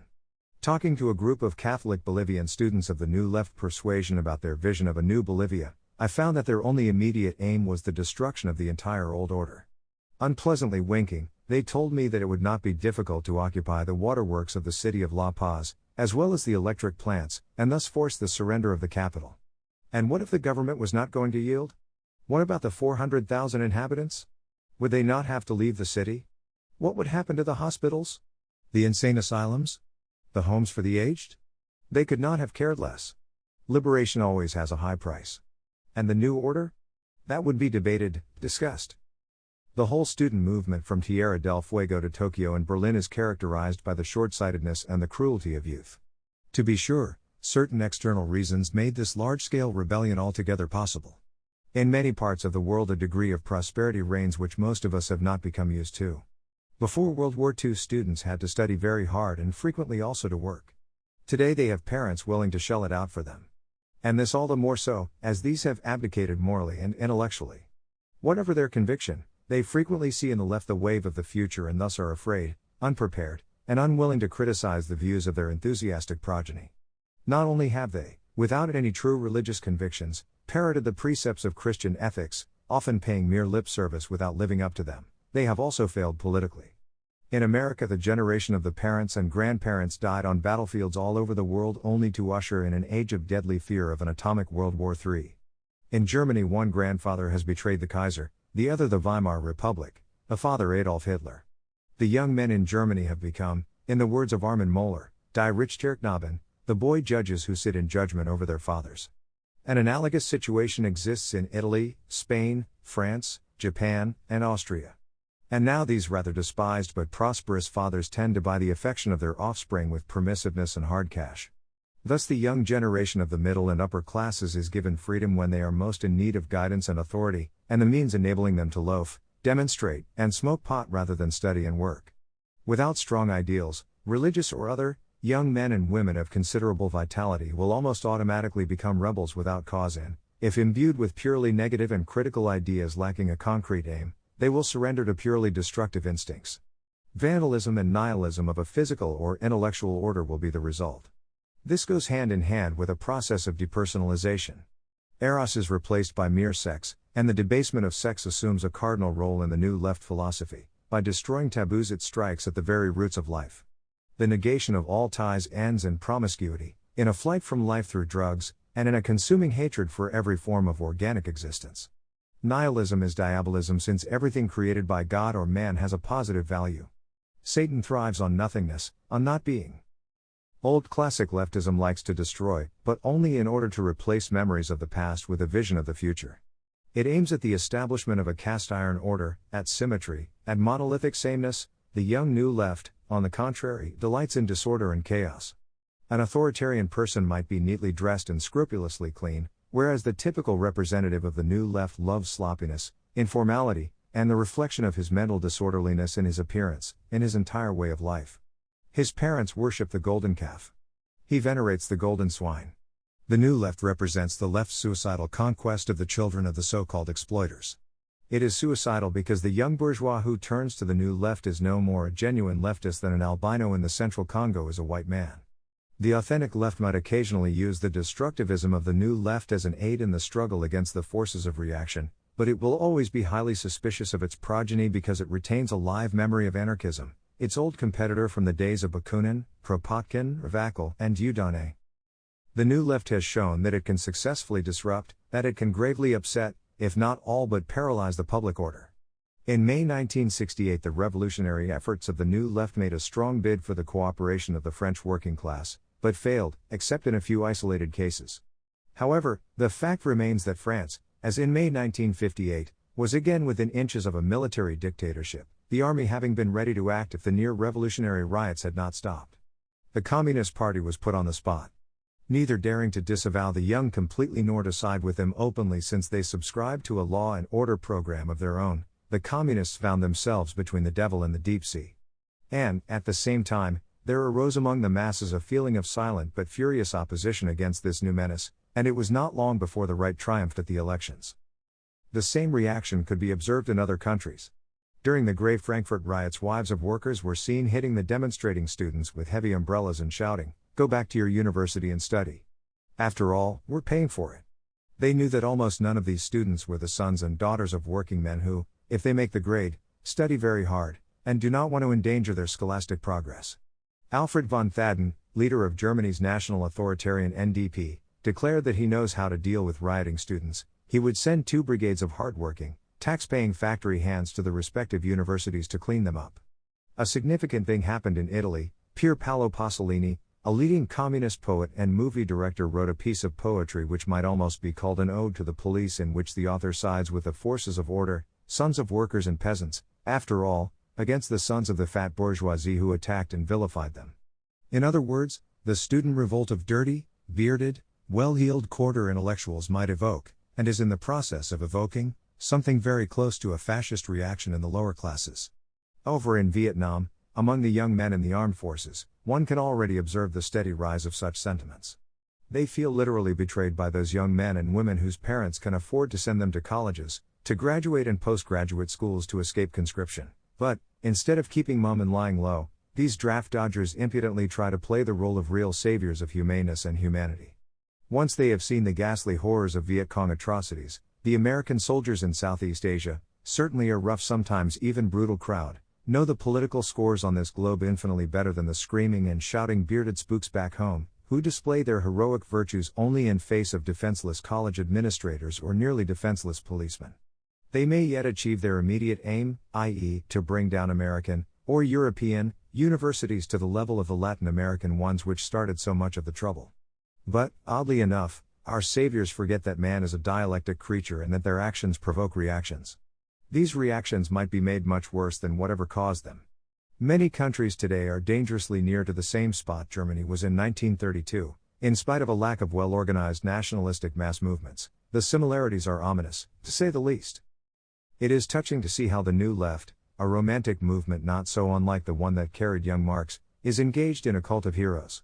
These may only be lugubrious assassins or harebrained intellectuals such as Castro, Guevara, Debré, Torres, Duchka, Teufel, Cohn-Bendit, Mao, Ho Chi Minh or Tiet Tri Quan, but they are literally worshipped. The new leftists want leaders. Still, in summing up the situation, we must not forget that the new left expresses certain truths and truisms and provides us with not a few straws in the wind. However immature, destructive, sterile, and confused, it is a cry of anguish and protest against a mechanized, profoundly leftish age. It is, in a sense, leftism to end all leftism. Chapter 20. Conservatives and Liberals. It might come as a surprise to American and British readers that today conservative parties in Europe exist exclusively in countries which are predominantly Protestant. This is certainly true as far as the conservative label goes. One might, naturally, argue that the CSU, Christian Social Union, of Bavaria is more or less a conservative party, and the same can be said of the Austrian Volkspartei. Before the Soviet expansion there was no conservative party in either Poland, Hungary or Czechoslovakia. This is not only due to the unpopularity of the conservative cause. Conservative to the popular mind means no progress, but also to the revolutionary and anarchical temper of the Catholic nations. The situation overseas is not very different either. And it is equally significant that, north or south, due to a similar lack of mass appeal, the liberal parties are small. The only sizable liberal party exists in Switzerland, which has escaped the impact of 2 world wars. Today these liberal parties could as well be called denominationally neutral, if not slightly anti-clerical, parties of an upper middle class pattern. They are in many ways conservative. In the past, however, in the days of early, and old liberalism, the parties and factions under the liberal banner had often not only a grand bourgeois but even an aristocratic character. Liberal monarchs were not rare, not even in the House of Habsburg. Witness Joseph II, Leopold II, Franz Joseph. Frederick II of Prussia and Catherine II of Russia were liberals in a sense, and personal friends of Voltaire, that arch-pro-liberal. The prototype of the autocratic, nay, tyrannic liberalizer was, of course, Peter the Great. Like Ataturk, he hanged people because they did not want to become free, modern, progressive. The desire to compel change can lead to far greater oppression than the reluctance toward change. This is not surprising because the ordinary man is not at all eager to change existing conditions, until or unless he is in desperate straits. For this reason alone, revolutions of the progressivists have resulted in worse bloodshed than traditional ones. The pressure they had to apply was always much greater. The new shoe always pinches more than the old one. At the same time, it is obvious that the conservative aim cannot be a totally static world, because that is undesirable and impossible. It would be inhuman. The state and society of the ants, the termites, or the bees are completely immutable. Man is always faced with change, be it revolutionary, involving destruction, or evolutionary. If evolution is not revolution in slow motion, this also exists. It will be characterized by accretion and synthesis, and if it does move in the right direction, it can indeed be called progress. In the Church, for instance, this would be the perfectus ecclesia of which more than 1500 years ago St. Vincent of Lerins spoke in his Commonitorium. An evolution of this sort is necessary and salutary. There must be action among men and there must be thought, and with these two elements in the Western world, change is unavoidable. The problem is to achieve organic progress, which means the preservation of real values, the resuscitation of past, forgotten or abandoned values, and the addition of new values harmonizing with the patrimony we have received. Of course, not everything that is old or taken over from the preceding generation is good, not everything seemingly brand new is bad. There is very little that is brand new. Man is created in the image of God, he is the measure, he has to evaluate the concrete things and the abstract thoughts he encounters. The Christian is priest and king. He participates in the royal priesthood of all believers. He is emphatically not a parrot or an automaton, not a slave or an IBM machine. Nor is the Christian a reactionary. Those who use the conservative label are, at times, unfortunately mere reactionaries, which means that they react with hostility against new trends, often against all new trends. There are many aspects to Luther, but as an enemy of the Renaissance and of humanism he was a reactionary. There is one aspect to Metternich which is also reactionary. Other aspects make him a product of enlightenment, others a prophet and seer of extraordinary perception. In other words, there are conservatives who in reality react only negatively to existing trends. Usually such an attitude is sentimental rather than rational, or it is merely based on rationalizations of sentiments and emphatically not on cold reason. The case of the reactionary is very similar if not identical to that of the uncommitted leftist who is uncritical, and in this word lies the key, toward the order of the day, who says uncritically yes to currents or events which he believes to be leading to his utopia.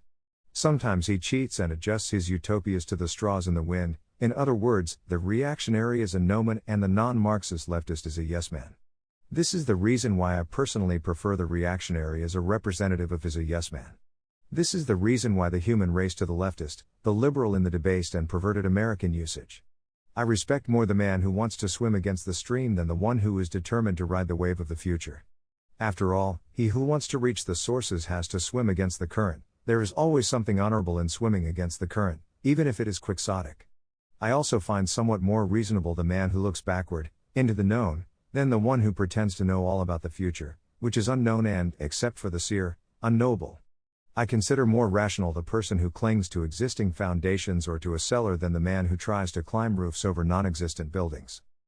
Still, the reactionary position should be rejected as anti-rational. Reason rather than sentiment is the distinguishing mark separating man from beast. Naturally reason, wrongly employed, perverted and under the yoke of emotions, is worse than mere sentimentalism, and this, precisely, was the rationalism of the Enlightenment. God created man, after all, in such a way that his head is above his heart. It is, however, this false rationalism of the dying 18th century which created a reaction against reason, and this particular reaction again affected not only the nascent conservative camp of the early 19th century but even the Catholic Church. One cannot blame the faiths of the Reformation for their attitude, since anti-rationalism belongs organically to their theology. Instances of anti-intellectualism, which is closely related to anti-rationalism, in Catholic theology are the more surprising since Scholasticism is the grandfather of modern rationalism. The revival of Scholasticism in Catholic theology was delayed until the last quarter of the 19th century. The encyclical Aeterni Patris was promulgated in 1879. Then, as we know, there appeared in Catholic theology a scholastic ubiquity and exclusiveness which were particularly noticeable in America. When we speak of conservatism on the European continent, we are talking not only about a movement, though not a mass movement, but also about a coherent set of ideas. Whereas the term movement might be criticized because it imparts the notion of a large number of people with identical sentiments developing a dynamism based on numbers, there can be no doubt that continental conservatism represents a doctrine or, much better, a variety of related doctrines. It would not be completely illegitimate to talk, horrible dictu about an ideology, a Weltanschauung, Mirophosynie, or Vilagnize. Continental conservatism also represents an effort to establish a synthesis of irrational and rational values in which the irrational values are never anti-rational but belong to the category of suprarationality, to a realm which has not been conquered intellectually and perhaps might never fall entirely under the sway of human reason. Continental conservatism represents a philosophy of life, a practical philosophy, yet one to be exercised by a philosopher as Unamuno ideally conceived him. Man ought to be a philosopher not only with his reason, but also with his will, his sentiments, his flesh and his senses, with his whole soul and his whole body. In other words, continental conservatism is intellectual though not cerebralist. Joseph de Maistre, one of the first systematic conservatives, wrote in his letter to a royalist from Savoy, "You must know how to be royalists." In the past this conviction was based on an instinct, today it is scientific. The term conservatif, conservator in the political sense, like the term liberal, originated on the continent. The French were the inventors, and when it was introduced in Britain for party purposes in the 1830s, it was not accepted without a struggle. Sir Robert Peel protested against this label for the Reformed Tory party as un-English, but he yielded later and used the UN English term. An endeavour was made to rename the Tories Constitutionalists, and this effort was repeated in the 1880s but without success. Lord Randolph Churchill, who belonged to the leftmost wing of the Conservative Party, called himself a Democratic Tory. Today parties calling themselves conservative exist in Great Britain, Denmark, Sweden, Switzerland, and Canada. Then there are conservative parties which use other labels. The Anti-Revolutionary Party of the Netherlands is Calvinist in inspiration and most decidedly conservative in outlook. The monarchist parties of Italy are conservative and so are, up to a point, the liberal parties of Australia, Italy, and India, i.e., Swatantra. Italy's Democristiani and the Christian Social Party of Belgium have conservative wings. Conservative thought, however, exists in many other countries, layers, and groups, especially in study circles, Kreise, especially in Germany. Quite a number of periodicals are conservative in policy and appeal. Yet, as the reader probably senses, conservatism on the continent and in Britain are not the same. Systemization and absolutism in thought are alien to the relativistic post-Protestant mind, and just as the Labour Party by and large was the first to drop orthodox Marxism, British conservatives, representing a party with its roots deep in British soil, eschewed at the very beginning the notion that a conservative could espouse a whole coherent body of doctrine. The conservative, then, is a gentleman, and a gentleman, British version, is not in need of elaborate ratiocinations. Life to him is a series of attitudes, a way of behavior, an instinctive knowledge of the right thing to do, a positive reaction to everything natural, in a deeper sense, and a healthy suspicion of constructions, of length and involved argumentation, of intellectual formulations of what to him is obvious.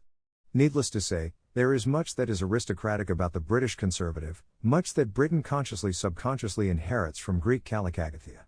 This is not so on the continent, where the predominant religion is Catholic, where the rational scholastic background is stronger, where the cleric had an influence at least equal to if not greater than the nobleman's. Yet the cleric was originally not only a priest but also professor. The nobility, moreover, in some countries, Italy, for instance, was always strongly urbanized and not agrarian. There exists a certain tendency in various aristocracies to be leery of intellectuality, a tendency which, more often than not, has a military or agrarian background. But it is strongly developed only in the British upper crust, and, for good reasons, is absent in the Boston Brahmin set, which is neither military nor markedly agrarian, but urban. Commercialism and industry, which want to get things done, are also frequently anti-intellectual. Here we get the clash between the doers and the talkers. This combination of an industrial commercial with an agrarian military naval upper crust created a general anti-intellectual atmosphere in Britain, and this inevitably had a greater impact on the conservatives than on the leftist, Labourite, attitude. The Labourites as a socialist party are a continental if not an international party, and this in spite of their amazing parochialism. There is such a thing as the parochially minded internationalist, and he is indeed also to be found in America, which a German author once called a Großinsel, a gigantic island wedged in between three oceans in the Caribbean. What we have said of Britain is true mutatis mutandis of the United States. The intellectualized aristocracy of the United States consists even today only of thin layers on the East Coast, and here and there in the rest of the country. The captains of industry and the big traders are not excessively given to thought and art.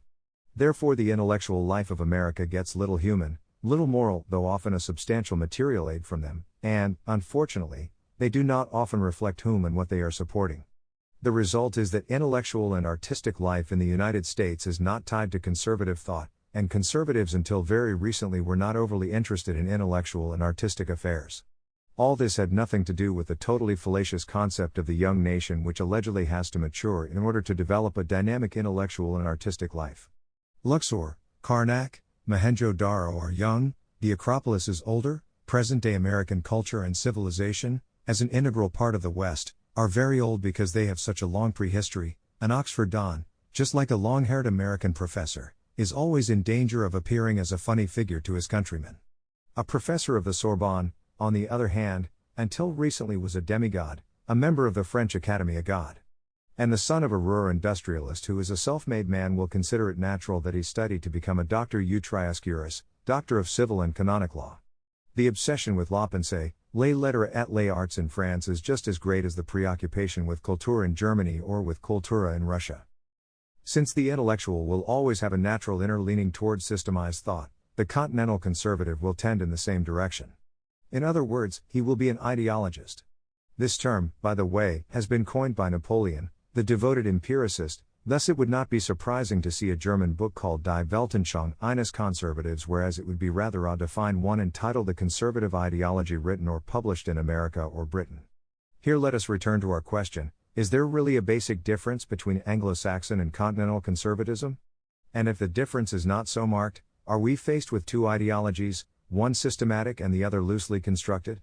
Geography in these matters is of importance. The word Tory, after all, originally had an Irish and Catholic, Jacobite, implication. The term Whig is Scottish and Presbyterian. The word conservative in its political implications was born in France, the word liberal in Spain, the word socialist in England. All this, perhaps, is not so accidental. This introduction is necessary to remind the American and the British reader that the formulations, conservatism is opposed to all ideology and conservatism is alien to intellectuality, have only local significance.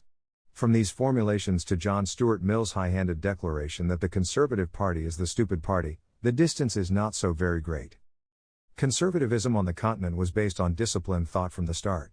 Chronologically, it falls into the period of late Romanticism and opposes ideas and ideologies emanating from the sentimental disorders of early Romanticism.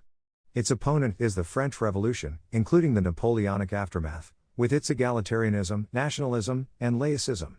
But, as it so often happens in the battle of ideas, the good old principle fas est ab hoste da carry is applied a great deal too liberally, with the result that early 19th century conservatism has a rigidity and harshness reminding us of the hard school through which these early conservatives had to go, the school of the French Revolution and the interminable sanguinary wars caused by the Napoleonic aftermath. Their school, as we said, was tough, and therefore an element of severity and repression characterizes early conservatism, a certain belief in force if not in brutality, an unwillingness to enter any sort of dialogue or to conduct a gentle and shrewd re-education of its opponents. One does not discuss with assassins from whom one never expected humaneness, leniency, or tolerance. They must be mastered, fought, jailed and, if worst comes to worst, locked up or exiled. In view of the horrors of the French Revolution and Napoleon's trail of blood all over Europe from the gates of Lisbon to the heart of Moscow, this attitude is not surprising. Continental conservatism was liberal only in Nasser, as it was a continuation of the Ancien regime, which it was only in parts. Yet popular movements of the masses, are automatically more sanguinary than reactions coming from small elitarian minorities. The collectivist left always wanted and, if in power, has tried to exterminate minorities, royalty, aristocrats, priests, bourgeoisie, intellectuals, Jews, capitalists, bankers. It never happened the other way round.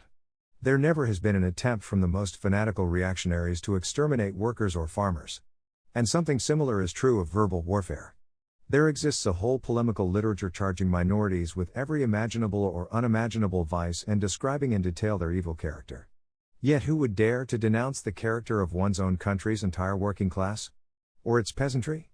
In his memoirs, a former butler might denigrate a duke, or, even better, a duchess, who once employed him, a lovely piece of scandal titillating the prurient. But what duke would write an abusive book about his former butler? This, indeed, would be considered a total denial of the principle of noblesse oblige. Let us admit that the older conservatism on the continent had a strongly authoritarian bent and that it operated with affirmations which brooked no discussion.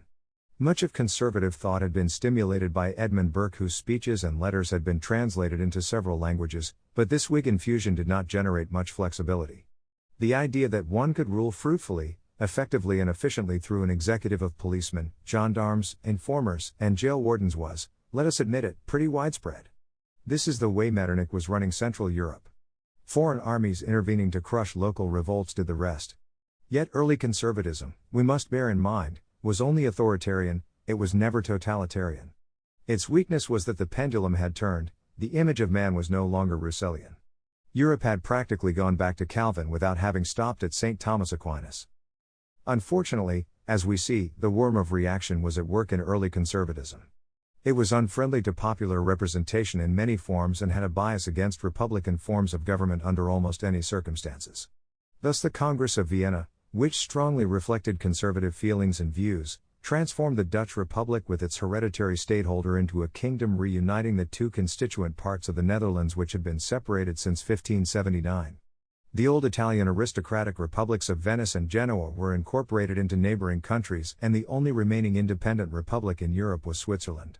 There were, of course, the small German city republics, and Krakow, San Marino, and Andorra, places of no importance, yet the total identification of monarchy with the conservative principle was not really conservative. The establishment of the Kingdom of the Netherlands was a reactionary deed, the resuscitation of an order of the remote past, and the incorporations of Venice and Genoa into Austria and Sardinia-Piedmont were contrary to tradition. As Constantine France, that great Prussian anti-Prussia conservative, pointed out, the reconfirmation of the partition of Poland was the great crime of the Congress of Vienna, partly because it destroyed one of the largest realms in Europe, partly because the redrawn demarcation lines of the partition, the fourth, pushed the Russian borders right into the heart of the continent and thus made Russia the arbiter of the larger part of Europe for a long time. In the reconfirmation of Poland's partition, an anti-republicanism of the leaders at the Vienna Congress played an important role. Aristocratic Poland was an elective monarchy, a Rzeczpospolita, Republic, Commonwealth. The reaction of the Poles to this state of affairs was, as one could expect, leftist and republican. A very large sector of the Polish lower nobility, the Szlachta, became socialistic. Józef Pilsudski, the great general, militarist, and dictator, was formerly almost all of his life a leading member of the Polish Socialist Party, which was filled with noblemen who were sentimentally conservative and intellectually leftist. Popular representation, the diets of old in most parts of Europe, was a traditional institution, whereas the modern parliaments made up of parties were decidedly not. Yet the French Revolution had dishonored, in the eyes of many an early conservative, the very idea of representation, so that only local representations composed of the various estates did survive. The French Parlement never reappeared.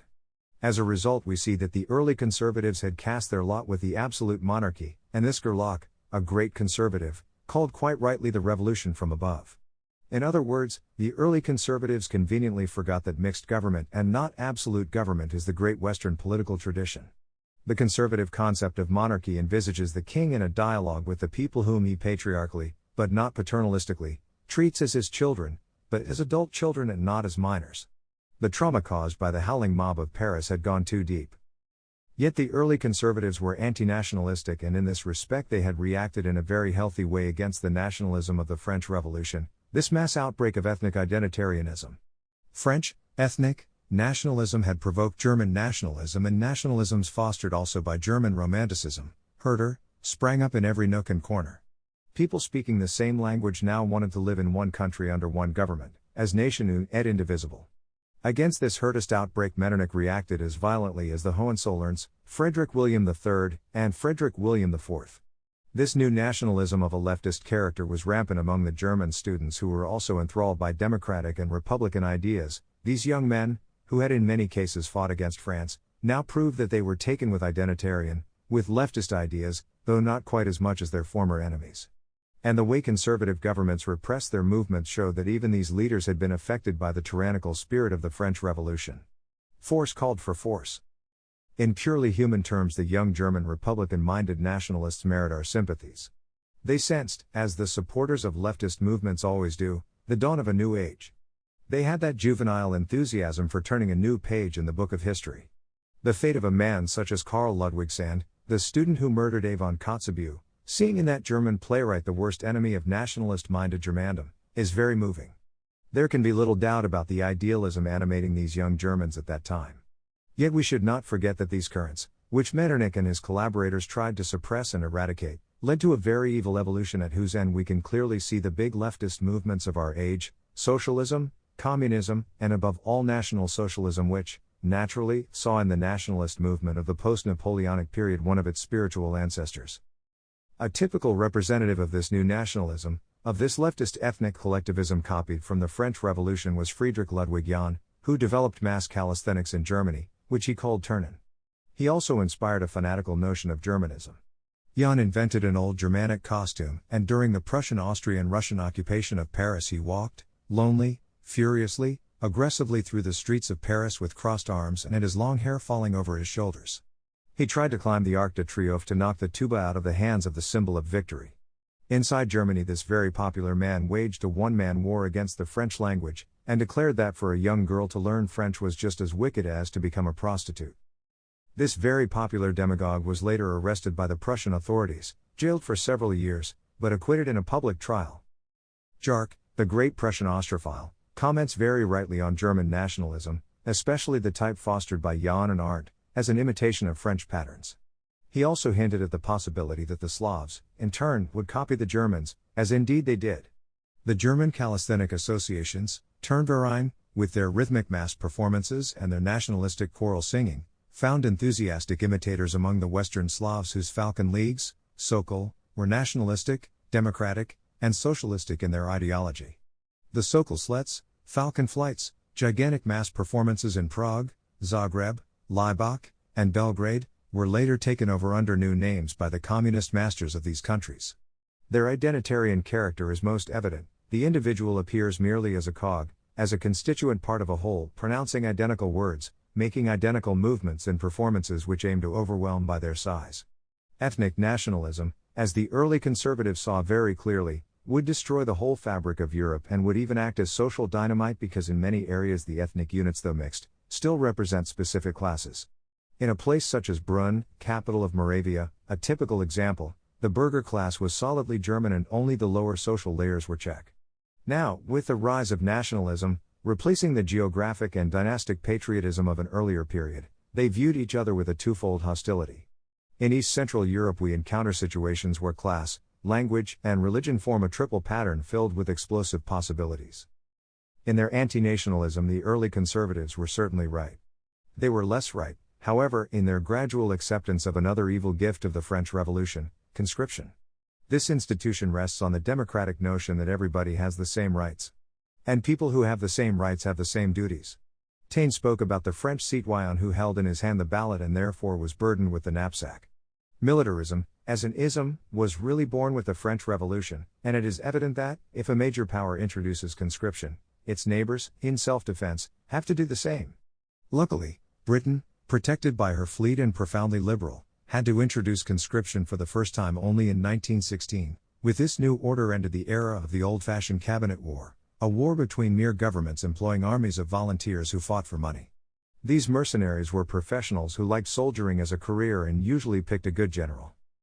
These limited wars came to an end with the French Revolution. And since all able-bodied men had to serve, whether they had a natural talent and enthusiasm for war or not, they and their families had to be propagandized and indoctrinated.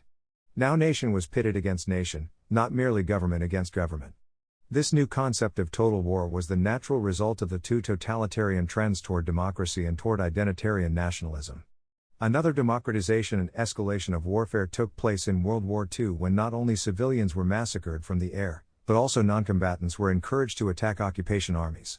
Thus the partisani of the Russian Civil War became the new pattern. The murder of the occupants resulted in the shooting of hostages and other atrocities. Amid the applause of the American and the British public and the enthusiasm of their press, a new level in savagery had been reached. The early conservatives were not fully aware of this basic deterioration. No real efforts were made in Europe to return to the old system of professional armies. The leaders liked the idea of oversized military establishments. Later even the old anti-nationalist attitude was given up. This evolution was largely due to the rise of Marxism with its accent on internationalism. With the decline of early liberalism and its replacement with old liberalism, even the word liberty became more and more suspect. Had not liberty been one of the slogans of the French Revolution with its triple program of liberty, equality, and fraternity? The fact that liberty was almost immediately betrayed by the revolution was slowly forgotten. Economic freedom, a free market economy, world trade, all these became increasingly unpopular with European conservatives who, without realizing it, assumed increasingly reactionary traits by just saying no to the prevailing currents. These changes in the old European conservatism cannot be entirely understood without bearing in mind that its leadership consisted less and less of intellectuals, more and more of men with agrarian roots, landed gentry, with second sons in the army, and farmers. Thus by the end of the 19th century anti-intellectual trends were clearly noticeable, and with them a fair amount of anti-Jewish feeling. Many Jews, for social, religious, and historical reasons, preferred old liberalism or even socialism to a political outlook with a strongly Christian background. While the Jewish elites remained attached to monarchy, the rank and file of the European Jewry, very much to their undoing, were receptive to democratic and republican ideas. With the aftermath of World War I we find in Germany, for instance, A party such as the Deutschnational Volkspartei, which figures in the public mind as the conservative party of the Weimar Republic. Upon closer examination we find, however, that very few of its tenets could have been called conservative. The party was militaristic and nationalistic. Its feeling for the great traditions did not extend beyond the 19th century. Again, this has to be understood historically. The Second German Reich, founded in 1871 in the Hall of Mirrors of Versailles, was very definitely what real conservatives called a child of the revolution, referring to the spirit of destruction which started with 1789. A restoration of old Germany in a conservative spirit could only have been carried out by Vienna and not by Berlin, by the Habsburgs and not by the Hohenzollerns, by the Old South and the Old West, Vienna, Frankfurt, Aix-la-Chapelle, and not by the colonial Northeast. Historic Prussia lay outside the borders of the Holy Roman Empire, which is Germany's first empire. The mere idea of a national monarchy is non-conservative. For this very reason Bismarck, himself a Prussian Junker, was opposed by the Prussian conservative diehards. Earlier, Friedrich Wilhelm IV had flatly rejected the idea of becoming German emperor as long as the Habsburgs were around. And for all these reasons genuine conservatism in North Germany had no real parliamentary representation, no more than Italian conservatism, because Italy's unity also had a revolutionary, anti-conservative background. In Italy it was even impossible to concoct that curious brew of conservatism and nationalism which we have seen in Germany. Italian nationalism rests more obviously than any other on leftist foundations, Mazzini, Garibaldi, Ghiberti, and the House of Savoy, formally excommunicated from the Catholic Church between 1870 and 1929. In France, however, Charles Maurras succeeded in establishing a synthesis of some sort of conservatism, monarchism, nationalism, and agnosticism.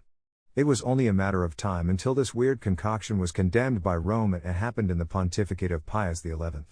Maurras, who, in spite of his hatred of the Germans, collaborated with the Nazi occupants, and spent several years in the jails of the Fourth Republic, was reconciled with the Church before he died. The newspaper Action Française was taken off the index in summer 1939 by Pius XII. Maurras was a brilliant man with deep insights, but he had basically an unchristian mind. People of all age groups supported him fanatically and faithfully. Yet it is a painful question whether we can call him a conservative. A certain German school of thought, interestingly enough, insists that Christianity and conservatism are mutually exclusive, because Christianity has a linear and conservatism a circular concept of existence. Now, it is true that Christianity thinks in terms of creation, incarnation, salvation, a day of judgment. Christianity believes in time, in an unfolding of truth, in a historical mutation. Yet, is conservatism a Weltanschauung according to which past, present and future are blotted out, and there is no fulfillment? We are back to the problem posed at the beginning of this chapter. In the earlier parts of the book we have defined democracy, totalitarianism, and liberalism. The definition of conservatism is all the more difficult because this term bears a relation to time and space. Can it perhaps be understood only in a framework of historicism? What about a Japanese conservative? Would he have to oppose Christianity in the name of Buddhism? Or Buddhism in favor of Shintoism? If this is the case, then conservatism becomes a completely relative term, unlike democracy which always and everywhere means equality and majority rule, or liberalism which stands for a maximum of personal liberty. I am afraid that conservatism in a purely etymological sense can only be understood in the context of a given culture and civilization.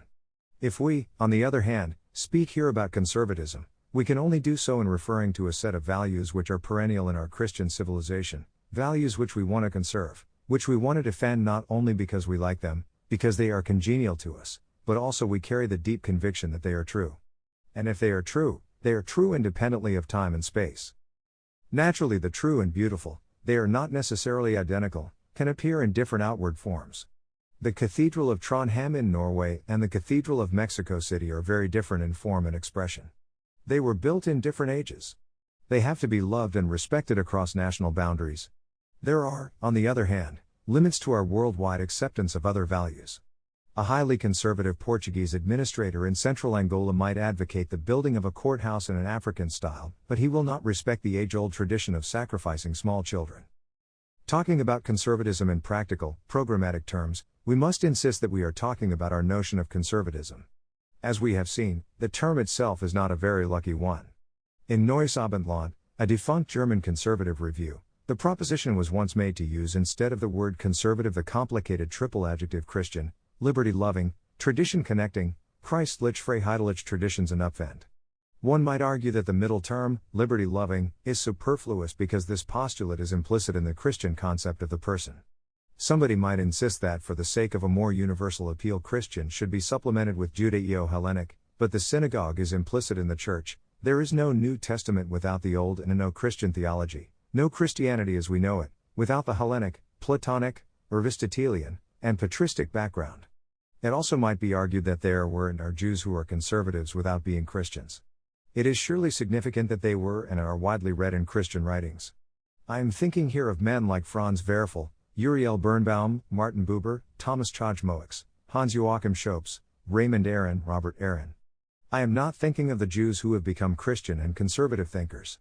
Among them we would have to name Friedrich Julius Stahl, founder of Prussian conservatism, Benjamin Disraeli who became Lord Beaconsfield, René Schwab, Hermann Burchard, Daniel Ollevy, and many others. Still, historically, i.e., in its development, ever since the beginning of the 19th century, conservatism existed in the affirmation of Christian values.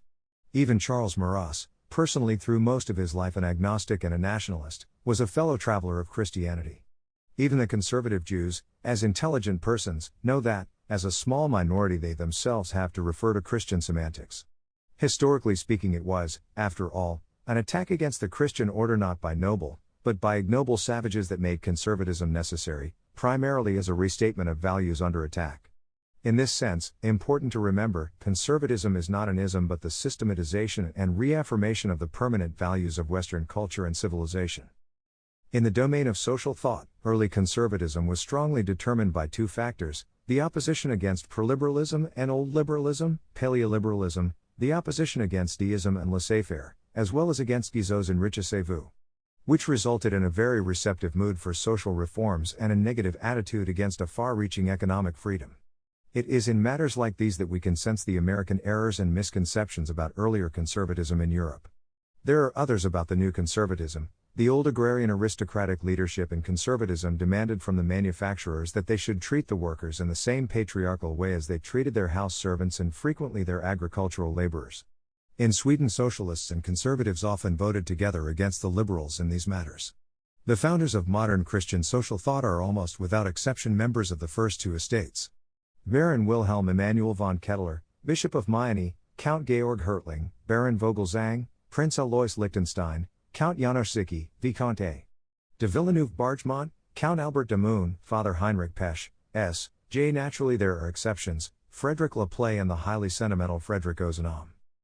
Social reforms in the sense of social security, the insurance of the workers first against accidents and sickness, then against old age and unemployment, started more or less in Central Europe under the direction of the Habsburgs and the Hohenzollerns.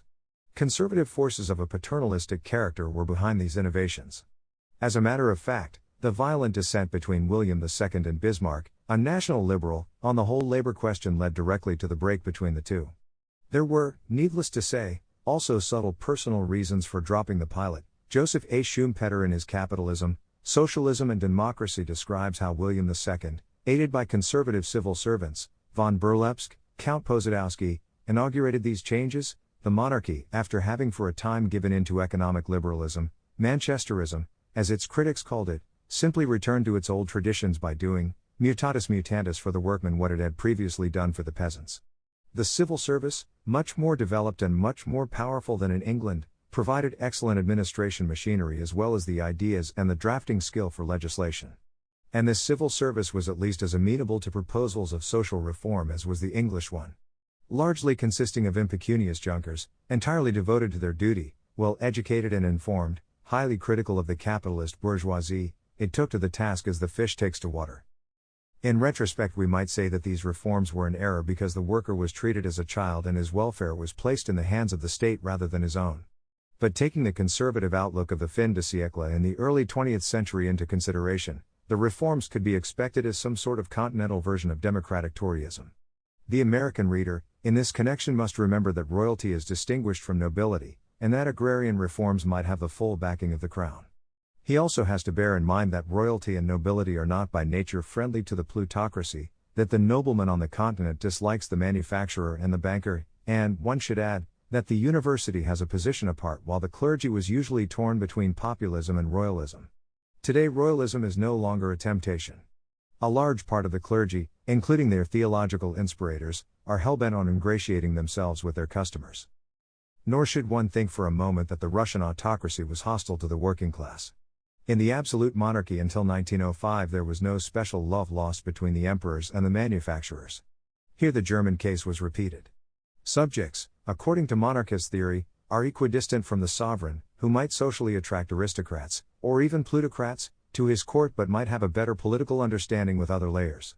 The termination of serfdom, which had prevailed over a large part of European, Central Western, Russia, was the work of Alexander II. The first efforts to establish trade unions under Nicholas II were made by the secret police, the Okhrana, to prevent the exploitation of the workers. Very comprehensive laws to protect the laborers were issued in Russia as early as the reign of Anna Leopoldovna in 1741. Still, if we try to visualize conservatism on the continent before 1914 or even before 1933, the general picture we get is not too reassuring. The conservatives of that age are largely negativists. In opposing a naive and utopian pacifism, they show themselves in favor of conscription and militarism. In opposing an inane humanitarianism, they become spokesmen of an excessively disciplinarian outlook and defenders of physical and capital punishment. In rejecting the internationalism of socialists and communists, they accept the identitarian nationalism of the left. Despising an inefficient and demagogical democracy, they tolerate tyranny and dictatorship. Faced with the Jewish old liberalism alliance, they often adopt antisemitism. Seeing the rapid growth of big business, of industry and finance, they develop an agrarian hatred for a free economy. Revolted by a sterile leftist intellectualism, they become pure sentimentalists. It is almost always a negation that determines their stand and gives them a reactionary character. While often, though not always, sympathizing with their no, one misses a constructive, positive stand. The people calling themselves conservatives surely were not negativists in all matters. In this or that domain they had preserved their sense of what we have called the perennial values of the West. They did make a stand for local institutions and traditions against the centralizing tendencies. They defended religion, knowing that without religious foundations our civilization would neither exist nor last. They had no illusions about the dangers of popular representation and were on the continent fully aware that it was not the task of the monarch to be merely a sacred cow, it was his duty to refuse his signature to a law he could not accept in good conscience. This, after all, is the reason he receives a civil list. Conservatives knew that the very poor had to be helped and to be protected against exploitation, just as those envied by the mobs needed safety and security. Yet they saw the liberals as just as much their enemies as the socialists and were convinced that Marx was merely the answer to the egotism and the avarice of the liberal capitalist, a gross oversimplification yet solemnly believed by the conservative Christian world, another fausse idée claire, de Tocqueville would have exclaimed, but it was not totally lacking in substance. It is true that in the 1920s and 1930s state and society, torn within the framework of parliamentarism by bitter strife, were heading for disaster and that some conservatives were looking desperately for ideas which might sway the masses. Elections could be won only by majorities, and parliamentary majorities served as the basis for cabinet choices, yet it was evident on the continent that conservatism could hardly act as a dynamic idea and grip the multitudes. Wherever conservative parties existed, they were too small to be decisive. In short, conservatism could not really engage in demagoguery. It could not promise to nationalize the factories, to expropriate the land, to abolish military service, to lower the standards of school examinations, to decrease the tax on liquor or cigarettes or entertainment, to facilitate abortion and divorce, to improve social security or to lower the income tax. The leaders of the conservative parties, wherever they existed, more often than not had gentlemanly notions about keeping their word. Usually they were not even good stump orators. Their country came first in the thoughts of these conservatives, and they found themselves in a most difficult situation when the parties of the nationalistic left became engaged in a bitter warfare against the parties of the international left. Should they just call down a plague on both houses? Or did they have a moral obligation to join what they considered the lesser evil? The average conservative, looking over the situation, saw on one side the Marxist parties, socialists, social democrats, independent socialists, communists, all pledged more or less to the dictatorship of the proletariat. The socialists, after all, were Marxists who had poured some water into their wine, while the communists were Marxists who preferred to drink their whiskey straight. But both had the same origin, both used the red flag, both frequently joined in alliances, popular fronts, against the bourgeoisie. Looking in the other direction, the conservatives saw the nationalistic leftists, fascists, Nazis, and so forth. The example of the fascists was rather confusing. Their totalitarianism was not overly developed. Italian fascism became gradually totalitarian, and it is a matter of speculation whether, without the evil influence of Nazi Germany, this development would ever have reached a climax. The general situation in Italy had worsened in 1921 to 1922 to such an extent that almost any change would have been welcome. And since only the nationalist left had the drive, the energy, the brutality to lead the country out of its parliamentary chaos and trade union terrorism, even such an errant son of socialism as Mussolini had to be welcomed.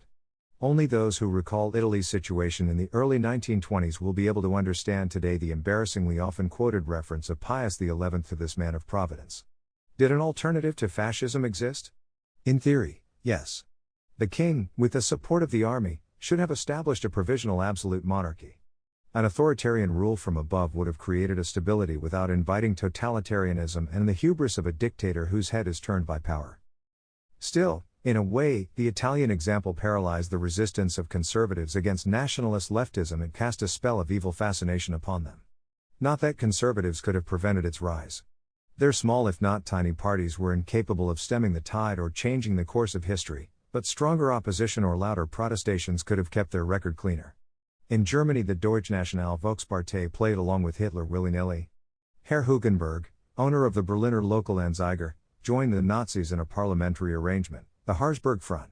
The paramilitary organization, Stahlhelm, imbued with a stronger spirit of opposition, was later forcibly dissolved. Herr Trefferanus tried vainly 5 minutes before 12 to found a popular conservative party, but as could be expected, popular success was denied it. Only in Austria did the conservative forces battle to the last moment against nationalistic and international leftism, against brown and red, and therefore went through a real Golgotha in the dark period of Nazi oppression. However, when we say that conservatives on the continent chose nationalistic leftism in preference to its international brand as the lesser evil, we do not want to imply that they were really in favor of it. Conservatives on the continent, with the exception of Switzerland, were and are monarchists, and the nationalistic totalitarianisms were either openly or implicitly anti-monarchical. This is also true of Italian fascism. Conservatives had to choose between their legitimate ruler and a leader. A nationalistic monarchy does not exist, because Christian monarchy, as we said before, is an international and interracial institution.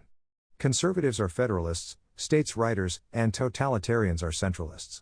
Conservatives also stand for the privileges of the Church. Leftists of all dispensations want to reduce her influence, drive her from the marketplace, or eliminate her altogether.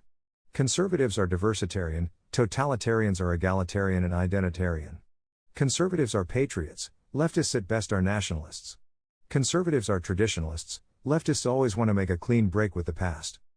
Yet though this is often not realized sufficiently, cooperation of conservative forces with nationalistic leftism was at least suicidal as frank opposition would have been. In all countries where cooperation was attempted, a visible or invisible break came at a given time in the forces of tradition, the enemies of nationalistic leftism, as much as its competitors, the deep red leftists, had to face the concentration camps and the axe of the executioner. Again and again we have seen how conservative leaders, thinkers and writers who had just escaped the brown hangman fell victim to his red colleague. A conservative Prussian, Hungarian, Romanian, or Croat is just as badly off today as he was under the Nazis. The Italian monarchist is just as much in opposition today as he was in the First Italian Republic, Mussolini's Repubblichetta. A Czech monarchist, faithful to the Habsburgs, is just as swiftly jailed today as under the Nazis or under Dr. Beneš, the former darling of American liberals. Still, the black period of dictatorship in large parts of Europe served as a beneficent if terrible and tragic school for European conservatives. In so many ways they were cleansed of the leftist poisons which had affected them in the first and, even more so, in the second half of the 19th century. First of all, they again learned to appreciate the great value of liberty fully. In jails and concentration camps, in fear and trembling due to the silencing, the boycotts they were subjected to, the suspicion cast upon them, their bereavements through assassination and execution, out of all this they learned the bitter lesson that liberty is necessary to the dignity of man, necessary for the preservation of tradition, necessary for educating their children in their own image. In the past they had often sneered at the liberty the democratic interlude had accorded them because they had been free even before 1918, and because they saw in the liberty of the time between the wars the reason for paralysis and chaos, an error, no doubt, because it had not been liberty that created the disorders but the entire political social framework.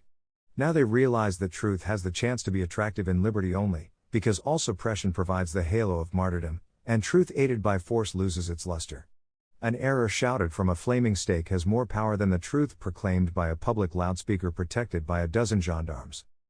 They found out that though pacifism as an ism is a utopian error, peace is nevertheless a great good and war really only an ultima ratio, more ultima than ratio. We would be tempted to say that thorough militarization of a nation has paralyzing and debilitating effects, and that, ideally speaking, those should be soldiers who have a real calling, which is true of all professions, sacred and worldly.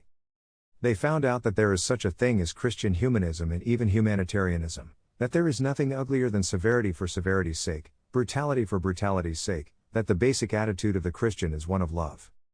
They made the amazing discovery that a free economy really delivers the goods, that manufacturers are not all devils incarnate, and that social justice can be based only on economic realities and not on generous hearts alone. They also gave up much of their leaning toward the conspiratorial explanation of history, which sees history mainly as the work of secret societies and religious sects. They found out that the average man has a fair amount of goodwill but is weak and often overpowered by evil emotions, and that his political acumen is exceedingly modest, to say the least, all of which suffices to explain the vicissitudes of modern history without constant resorting to involved theories. They also parted with that childhood disease of so many conservative movements, anti-Judaism. They now saw that anti-Jewish feelings inevitably must turn against Christianity. After all, the synagogue is the mother of the church, a fact symbolized in stone inside and outside so many medieval cathedrals. Anti-Jewish sentiments never characterized conservative thinking in Portugal, Spain, or Italy. Nor are they really at home in the conservative movements of the Americas, unless we make the gratuitous mistake of calling Nazi movements conservative, which, unfortunately, is done again and again. This chastising of the conservatives, which invited them to return to their roots, has an analogy in the reforming of the liberals. The neoliberals, as we have pointed out before, have waked up from their Russellian dreams and have cooled in their affection for democracy, which, however, is now such a shibboleth that not many of them are too emphatic in their critiques. In jails, in camps, in hiding, the liberals found out that the average man is not abounding in either goodness or shrewdness, and the common man can be just as monstrous as the despot corrupted absolutely by absolute power. They also discovered, just as the conservatives did, that parliamentary democracy does not at all favor the spreading of their ideas, and that they have to work for the common good through entirely different channels, deviously, laboriously, often in a clandestine way, communicating their ideas from brain to brain and less from heart to heart. The latter would be so much simpler, but neoliberalism could no more engender a dynamic mass movement than conservatism, new or old, can. In view of these facts, it is not surprising that the new conservative and the new liberal in Europe are nearly the same. There is only a slight shift in emphasis. It can be said that all existing European monarchs, and all pretenders of vacant thrones, are neoliberals, and that most neoliberals write for conservative publications and often work through conservative parties.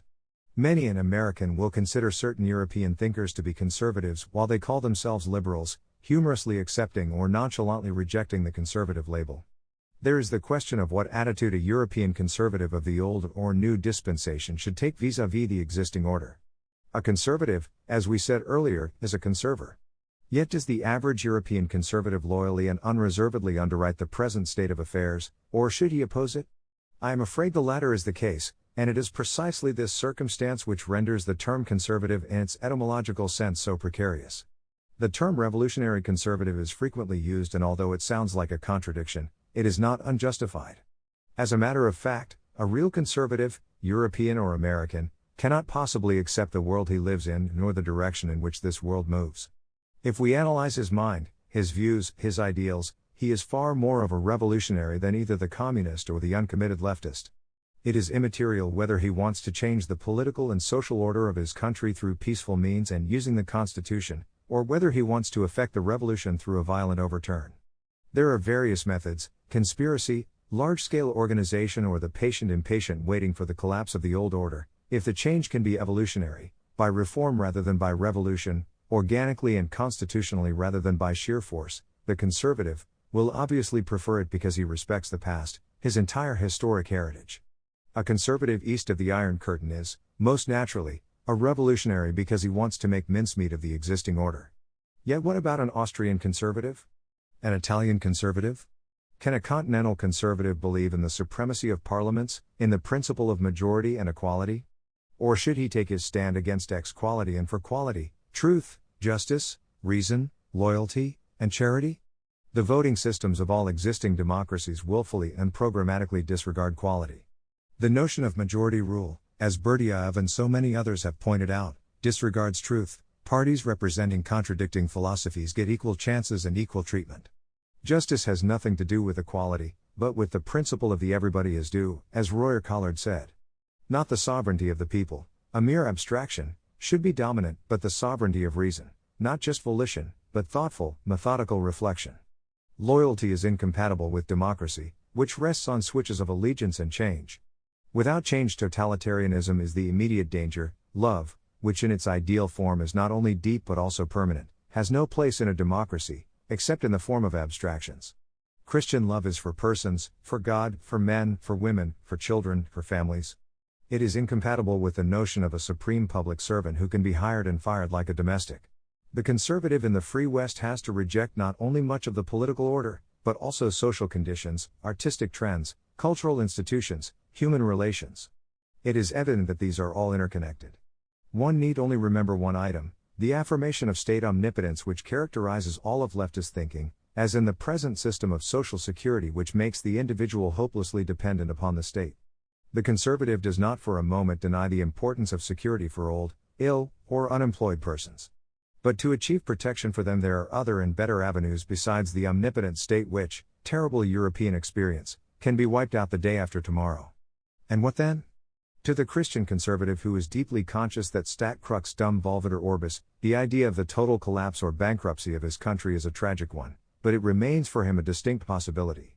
Where will the old, the sick turn if money completely loses its value, if the paper becomes mere paper, or if the government, the state which signed the banknote, disappears? Certainly the best security is a large and faithful family ready to help when help is needed, but there are other values of greater permanence: real estate, fields, pastures, small houses, domestic animals, gold, other valuables, even stocks or private insurance. The whole underlying notion of our social security system is that the average man is improvident, that he does not think about tomorrow, that he is incapable of taking care of himself and his savings, that he has to be treated like a child. This is largely true, but the answer is not to treat the person as a child forever, but to educate that overgrown child, to teach him to stand on his own feet. And here lies one central point of a conservative program, i.e., to educate people according to their ability, though not to saddle them with responsibilities out of proportion to their capacities, their knowledge, their experience, by giving those on top the illusion that each individual's vote is decisive. Imagine if one should drag an innocent passerby from the street to the operating room of a nearby hospital and force him at gunpoint to perform a delicate operation. The man would burst into tears. However, if one were to ask him to sound off on problems such as nuclear experiments, Vietnam, the borders of Israel, support for Indonesia, aid to Latin America, or recognition of Red China, in most cases he would start spouting opinions. Demographic inquiries have been made in both the Old and the New World, and the results of both are shattering beyond belief. The reply of the convinced Democrat is that the man in the street merely votes for a representative, but is the representative better equipped? In order to practice medicine, i.e., perform the delicate operation mentioned above, one has to study from 6 to 8 years. In order to become a representative in a diet, or a member of a cabinet, one need fulfill no other requirements than to have been on the hoof for several years, a purely vegetative principle. The attitude of the Western occupiers of Germany toward the Nazis, and their notion of denazification shows a curious inner contradiction in the light of these facts. The Allies, professing democratic convictions, base their attitude on the conviction that one man is not as clever and well informed as any other man. An industrialist with a substantial education or a professor of a university who joined the Nazi Party and made a few silly speeches was amply punished, and perhaps rightly so. They should have known much better. A postman who distributed the mail and also joined the Nazi Party was merely a Kleiner Milloffer and got off very lightly. This is entirely in keeping with the principle of the suum cuique, to everybody his due. But then, why on earth restore democracy and give each one an equal vote? Why punish the German people if, as a result of the jihad to make the world safe for democracy, they, i.e., not they but the majority of them, had been made in 1918 masters of their own destiny with the privilege of deciding at the polls? As a matter of fact, the greater the percentage of voters, the worse the outcome of German elections. In America, usually less than 70% of the voters actually take advantage of their privilege. If everybody can do it, is it still a privilege? In the German elections of 1932, free and unfettered elections in a most unbecoming atmosphere of hysteria. More than 98% cast their vote. Poor fish, they really did not know what they were doing. They were really überfragt und überfordert. They were given questions and asked for judgments way above their capacity. Continental conservatives have also learned or unlearned other things. They found out that man is not totally wicked, which they tended to believe. They never fell for Russellianism, of course, but they came to see that Pascal was right in describing man as neither beast nor angel, weak, very weak, rather than wicked. And naturally they remembered Pascal's afterthought, and, unfortunately, he who wants to act like an angel becomes a beast. They also found out that one has to face not only new political ideas but also scientific discoveries and artistic trends without prejudice, coolly, reflectively, not automatically rejecting the new or fostering the old.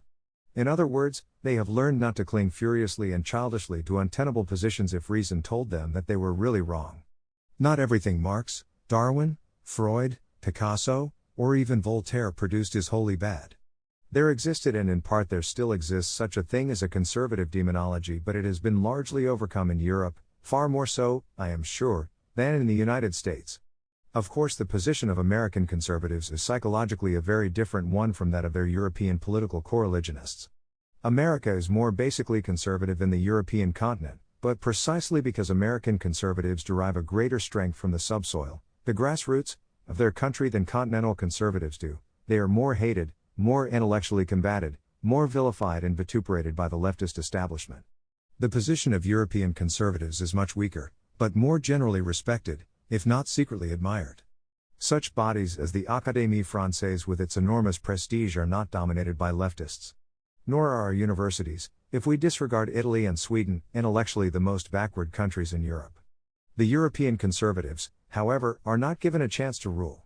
They are sometimes considered brilliant, witty, profound, learned, or gifted, but nobody expects them to sway the masses or form a body of men who will decide the future. A man such as Adenauer was venerated, but he was never popular. Their basic chance is the total collapse of modern Western civilization, in which case they might take over by default from the big left. The general attitude toward them, as, only too often, toward monarchy, is a melancholy apathetic one. They're basically right, they probably have the answers. But, unfortunately, they have no chance. American conservatives probably have a better chance. But what is the continental conservative's attitude toward conservatism in America? Economically, socially speaking, he is at first surprised to find it deeply imbued with proliberal ideas.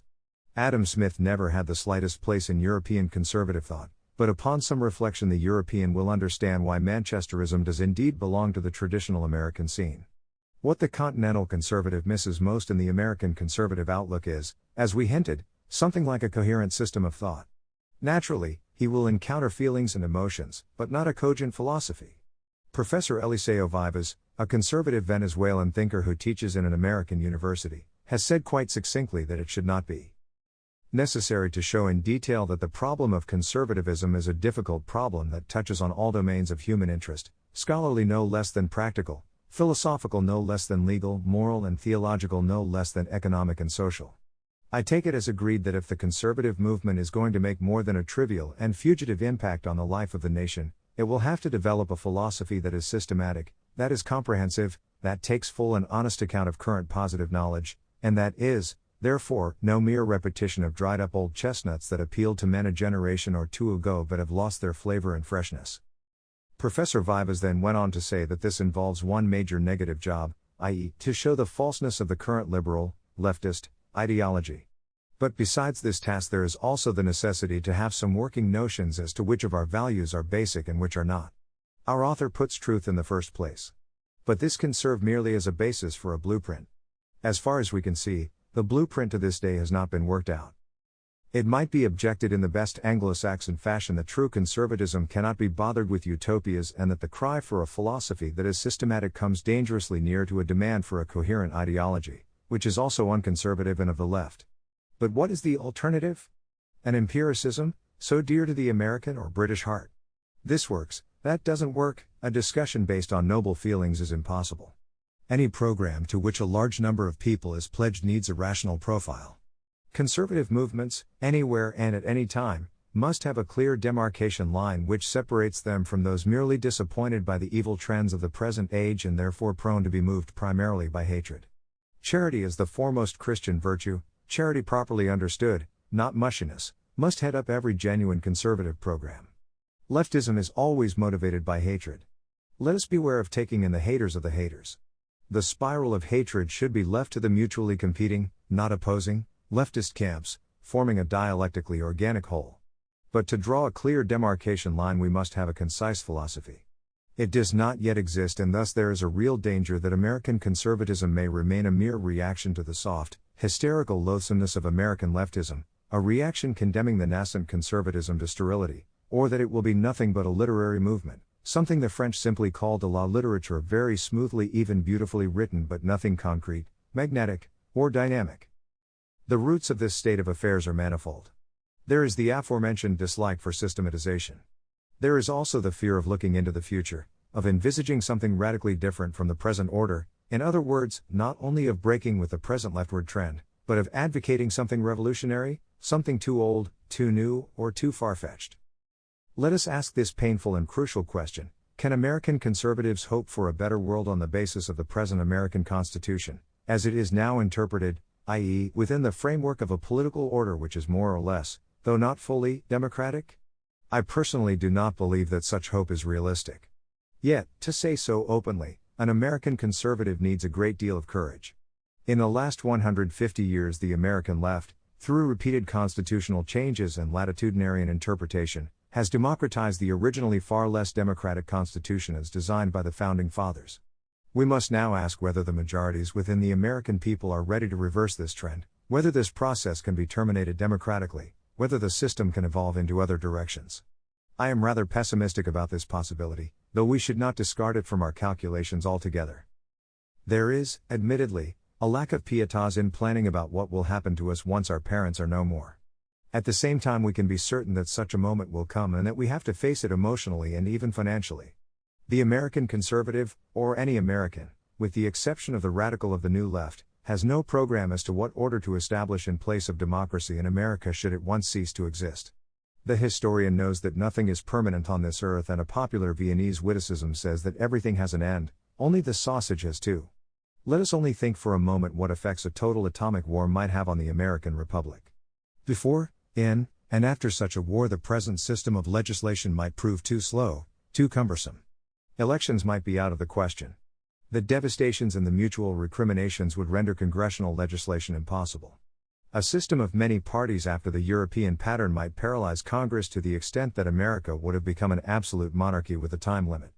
Under these circumstances, a military dictatorship represents a great likelihood, and since such a rule is usually pragmatic rather than ideologically very tinted, it is the least oppressive among the authoritarian forms. Even if we rule out catastrophes, there are other forces working quite automatically against the present strongly democratized order. Among these, the most important is the rise of the experts and of expertise. Most American conservatives have a strong dislike for this trend. They put their main hope in the people and in Congress.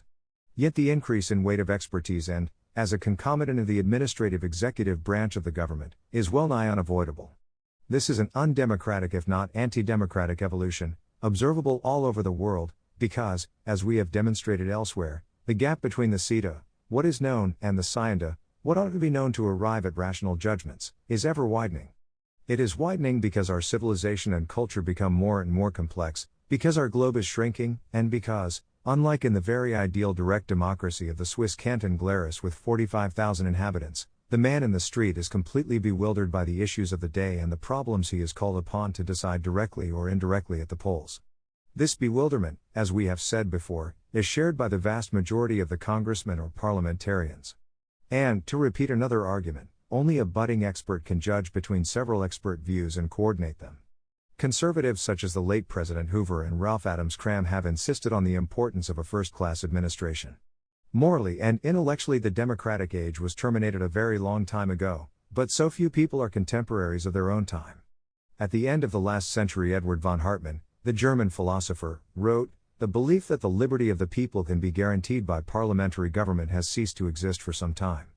The world is fed up with parliamentarism, but nobody has a better solution, and the knowledge that this despised institution has to be carried over as a necessary evil into the 20th century fills the minds of the best of our contemporaries with anxiety." Of course, The problems of preserving liberty under majority rule or of governing rationally with amateurs are not the same. Since the masses increasingly prefer that what they think is security to what is real liberty, and since the complexity of the world has grown by leaps and bounds, this statement is today even more true than 70 years ago. Institutions more than men have the tendency to survive themselves.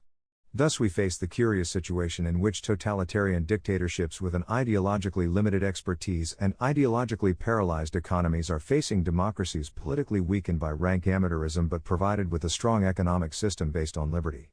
This looks like a semi-plus and a minus versus a minus and a plus. In the United States, however, expertise is increasing, especially so in administration, and in this domain, unfortunately, the leftists occupy important positions. There are several reasons for this state of affairs. One of them is the aforementioned American conservative anti-intellectualism.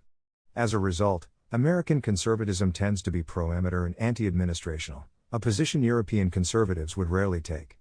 In this respect, American conservatism follows American folklore, which loves to sneer at the expert intellectual egghead and adores the successful amateur. Yet American conservatives, in continuing such an attitude, are fighting historically a losing battle. Instead of adopting a sour, standoffish, offended attitude, they should try to get good men into permanent positions in the executive, civil service, diplomacy, etc., and not leave the field to the forces of destruction. Unfortunately, they have not done this in the past. Naturally, it is difficult to enter institutions and organizations which already are under the control of the opponent, not to say the enemy. American conservatives have a valid excuse inasmuch as they started to become conscious of their position and of their need to organize only in the last decade or so. The same is true not only of much of the administration but also of the universities, the colleges, the publishing houses, the press, cinema, theater, and all the other means of mass communications. The leftists, as the children of darkness, in this respect have been much more clever than the children of light. In the positions where the leftists now are safely entrenched, they can use against their opponents every imaginable tactic. They can give them the silent treatment. They can boycott them, use defamation and discrimination of every sort. And this, indeed, they are doing. Yet American conservatives have to be careful not to become reactionaries by just blindly negating everything America's leftist establishment stands for. They have to use the scholastic distinguo. Thus, to quote an instance, a conservative coming to the conclusion that a man is innocently indicted, has to protest the verdict, even if he finds himself suddenly in the company of other most loathsome protesters. Thus during World War II it was quite a scandal that the cause of the Americans of Japanese descent on the West Coast was almost entirely left to the left. The laws and regulations which sent them to relocation centers, humane concentration camps, were, in a way, harsher than the Nuremberg laws, since even a drop of Japanese blood put these American citizens into the category of enemy aliens. The whole procedure was declared superfluous by the FBI, and no such measures were taken in Hawaii, where 37% of the population is of Japanese descent and which was far more exposed to Japanese invasion than, let us say, Nevada. The record of American conservatives on racial tolerance in the United States is rather poor. Here is another field left to the leftists, who sometimes act as idealists, but sometimes just love to exploit an iniquitous situation. Of course, the cause of the mulatto, there are hardly any Negroes in the United States, will not be helped by laws emanating from federal legislation. Leftists, deeply unconscious of the complexities of the human soul and almost always apt to refer all problems and troubles to the central government, think that all that is needed is the right law. America has always been a country of lawyers. The cry, "there should be a law against it," conforms to the popular temper. Yet the noble experiment of prohibition shows that laws which go against the grain of vast majorities are not really enforceable. At best they will be obeyed according to the letter but not the spirit. The full emancipation of the BASP, the brown Anglo-Saxon Protestant, will be a painfully long process, since racial differences clash with the prevailing trend of identitarianism. We therefore have to expect racial tensions in modern rather than in backward countries. Delight in diversity will help solve the racial problem, and this precisely ought to be a point in the psychological program of conservatism, which is opposed to equality and identity. Internationalism, conservatives must remember, is leftish only if it wants to establish an identitarian global brew, an odious uniformity encompassing the whole world. In this sense, internationalism is only a global nationalism. The nationalist wants the powerful centralized national state which assimilates, or exiles, minorities and establishes perfect uniformity within the state. Revolutionary France, Italy after the Risorgimento, the Republic of Indonesia, the Soviet Union in fact, but not in theory, represent such patterns. The internationalist of the leftist dispensation dreams of a unitary world state with a globally elected president which then would administer our planet from one capital, imposing laws voted for in one quarter of the globe over the rest. Under the circumstances, this would spell the end of our civilization. This, however, should not mean that sometime in the remote future a federation, but never a centralized, government with limited powers might not come into existence. Here as in so many other domains, timetables play a crucial role. It can well be argued that even today many governments are far too centralistic and curtail the free and sane development of the constituent parts of the state. This is even true of the United States, whose federalist principles are part and parcel of the Constitution. It is also true of Spain, where the centralism of Madrid often suffocates provincial life. Federalizations or unifications represent exceedingly delicate and complex tasks. Just as broken bones can grow together the wrong way, so too with countries. The Italian Risorgimento, which led to a centralized state, has had the most deteriorating effect on the once so rich Italian culture. Something similar can be said about the establishment of the Second German Reich in 1871. Even though it was far less centralist than the Italy of Cavour, Mazzini, and Garibaldi, its federal structure was vitiated by the fact that it represented really only a Prussian conquest. It resulted in a Prussia with frills. Prussia with all its annexed areas comprised almost two-thirds of Germany. A cultural slump without parallel was the result, which took time to be overcome. Wise people in Europe realized that it would be a terrible mistake to have an omnipotent central government in a unified Europe or even a common parliament. Though de Gaulle's stand on many a question was open to grave criticism, his concept of une Europe des patries, a Europe of fatherlands, was basically sound. And when we speak about the federalization of the world in the not-so-near future, we readily admit that the term world government is debatable. There might be a global chairman, a global president, or a global emperor is conceivable, but not desirable. A global parliament would be madness. It would be an idiomatic and philosophical madhouse. As a matter of fact, without at least some vague common religious denominator, such a federalization would have no inner cohesion. Theists and atheists do not speak the same language. This alone should make us ponder over the timetable. The notion that we must get together in order not to hurt each other is not a sufficient foundation. World citizenship in the full sense of the term would not be desirable either, nor European citizenship for a united Europe. Just imagine 5 million Spaniards or Italians planning to settle in Norway. When we talk about other United States, we refer to an orchestra with many well-tuned instruments. There is no happy family in which the members do not respect each other's personality. Still, the world is tending toward unification, and as an ultimate goal this can and should be envisaged on a federal basis. On the other hand, the time has not yet come. In this respect, the leftists of the United States are like people who see a small boy and a small girl. They might one day get married. It would be gruesome, however, to marry them off at the ages of 7 and 5. Without exaggeration, we might call such an idea a perversity. The Greeks had a word for the right time, kairos, as opposed to chronos, which is any time. The kairos for the world state has not yet come, unless it were the conquest of the world by a morally and practically superior state, as the Roman Empire used to be in its best days, when it was imposing the Pax Romana on the Western world. American conservatism must be revolutionary in the sense that it must have the will to renew radically the face of the country. And for this purpose it needs a systematized idea, a philosophy animating a concrete vision of America and the rest of the world as they ideally ought to be. I am convinced that such a philosophy must be universally valid and that the vision cannot remain a local affair. We are living in a world where, it is true, small things must be protected and the sense for what is locally and organically grown should be reawakened. Colossalism is an evil. Nevertheless, the time of parochialism is over. One of the greatest conservative writers, Hermann Burchard, said in his The Conspiracy of the Carpenters, "For we too, my friends, are partisans, let us be honest. We too, my friends, we Christian conservatives, are, let us hope, an international party, and if we are not as yet, we mean to become one. The difference between the urbanites and us is not, then, that they are international and we are national. I hope not. A national party in our day is about as important as a bridge club or an association of canary breeders. No, the difference is that we are the party of God, while they are the party of Satan, the Lord of the world. Because we are the party of God, not a single soul and not a single government need fear us, for we hate intermeddling unless it is forced upon us. We are glad to live in isolation if people will let us live in isolation. We do not believe that we have a mission, or that salvation will originate with us. We do not believe that God has created individual men and nations as equals, therefore they cannot be ruled in the same way. We believe that equality is of the devil, and that the Lord our God delights in multiplicity. Chapter 21. The Outlook. The great hope of leftists and, to be sure, not only of leftists is the United Nations. Here again conservatives err when they reject in principle an organization of this order. In a radically different form, and, perhaps, in another age, it might have been quite useful. Born in 1945 at the Conference of San Francisco, nicknamed San Fiasco, this almost stillborn organization suffered right from the beginning from the Russian veto which paralyzed it in its most important functions.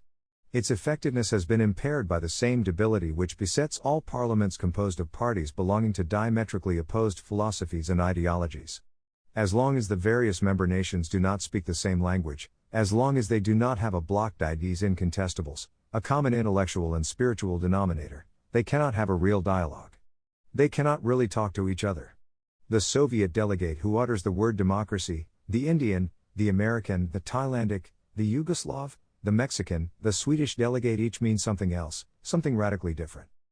One does not even have to use this many-faceted political term as a measuring rod. What about man? The Soviet, the Portuguese, the Cambodian, the Tanzanian representatives cannot possibly mean the same thing when they mention man. To one he is a biological accident in an inexplicable universe, to another a creature created in the image of God, to a third an odd animal tending into nothingness, and so forth. To make matters worse, we have all over the world a fantastic proliferation of states and nations of the most varied importance, which is a lesser problem, but also of the most varied cultural levels which, indeed, should not be overlooked.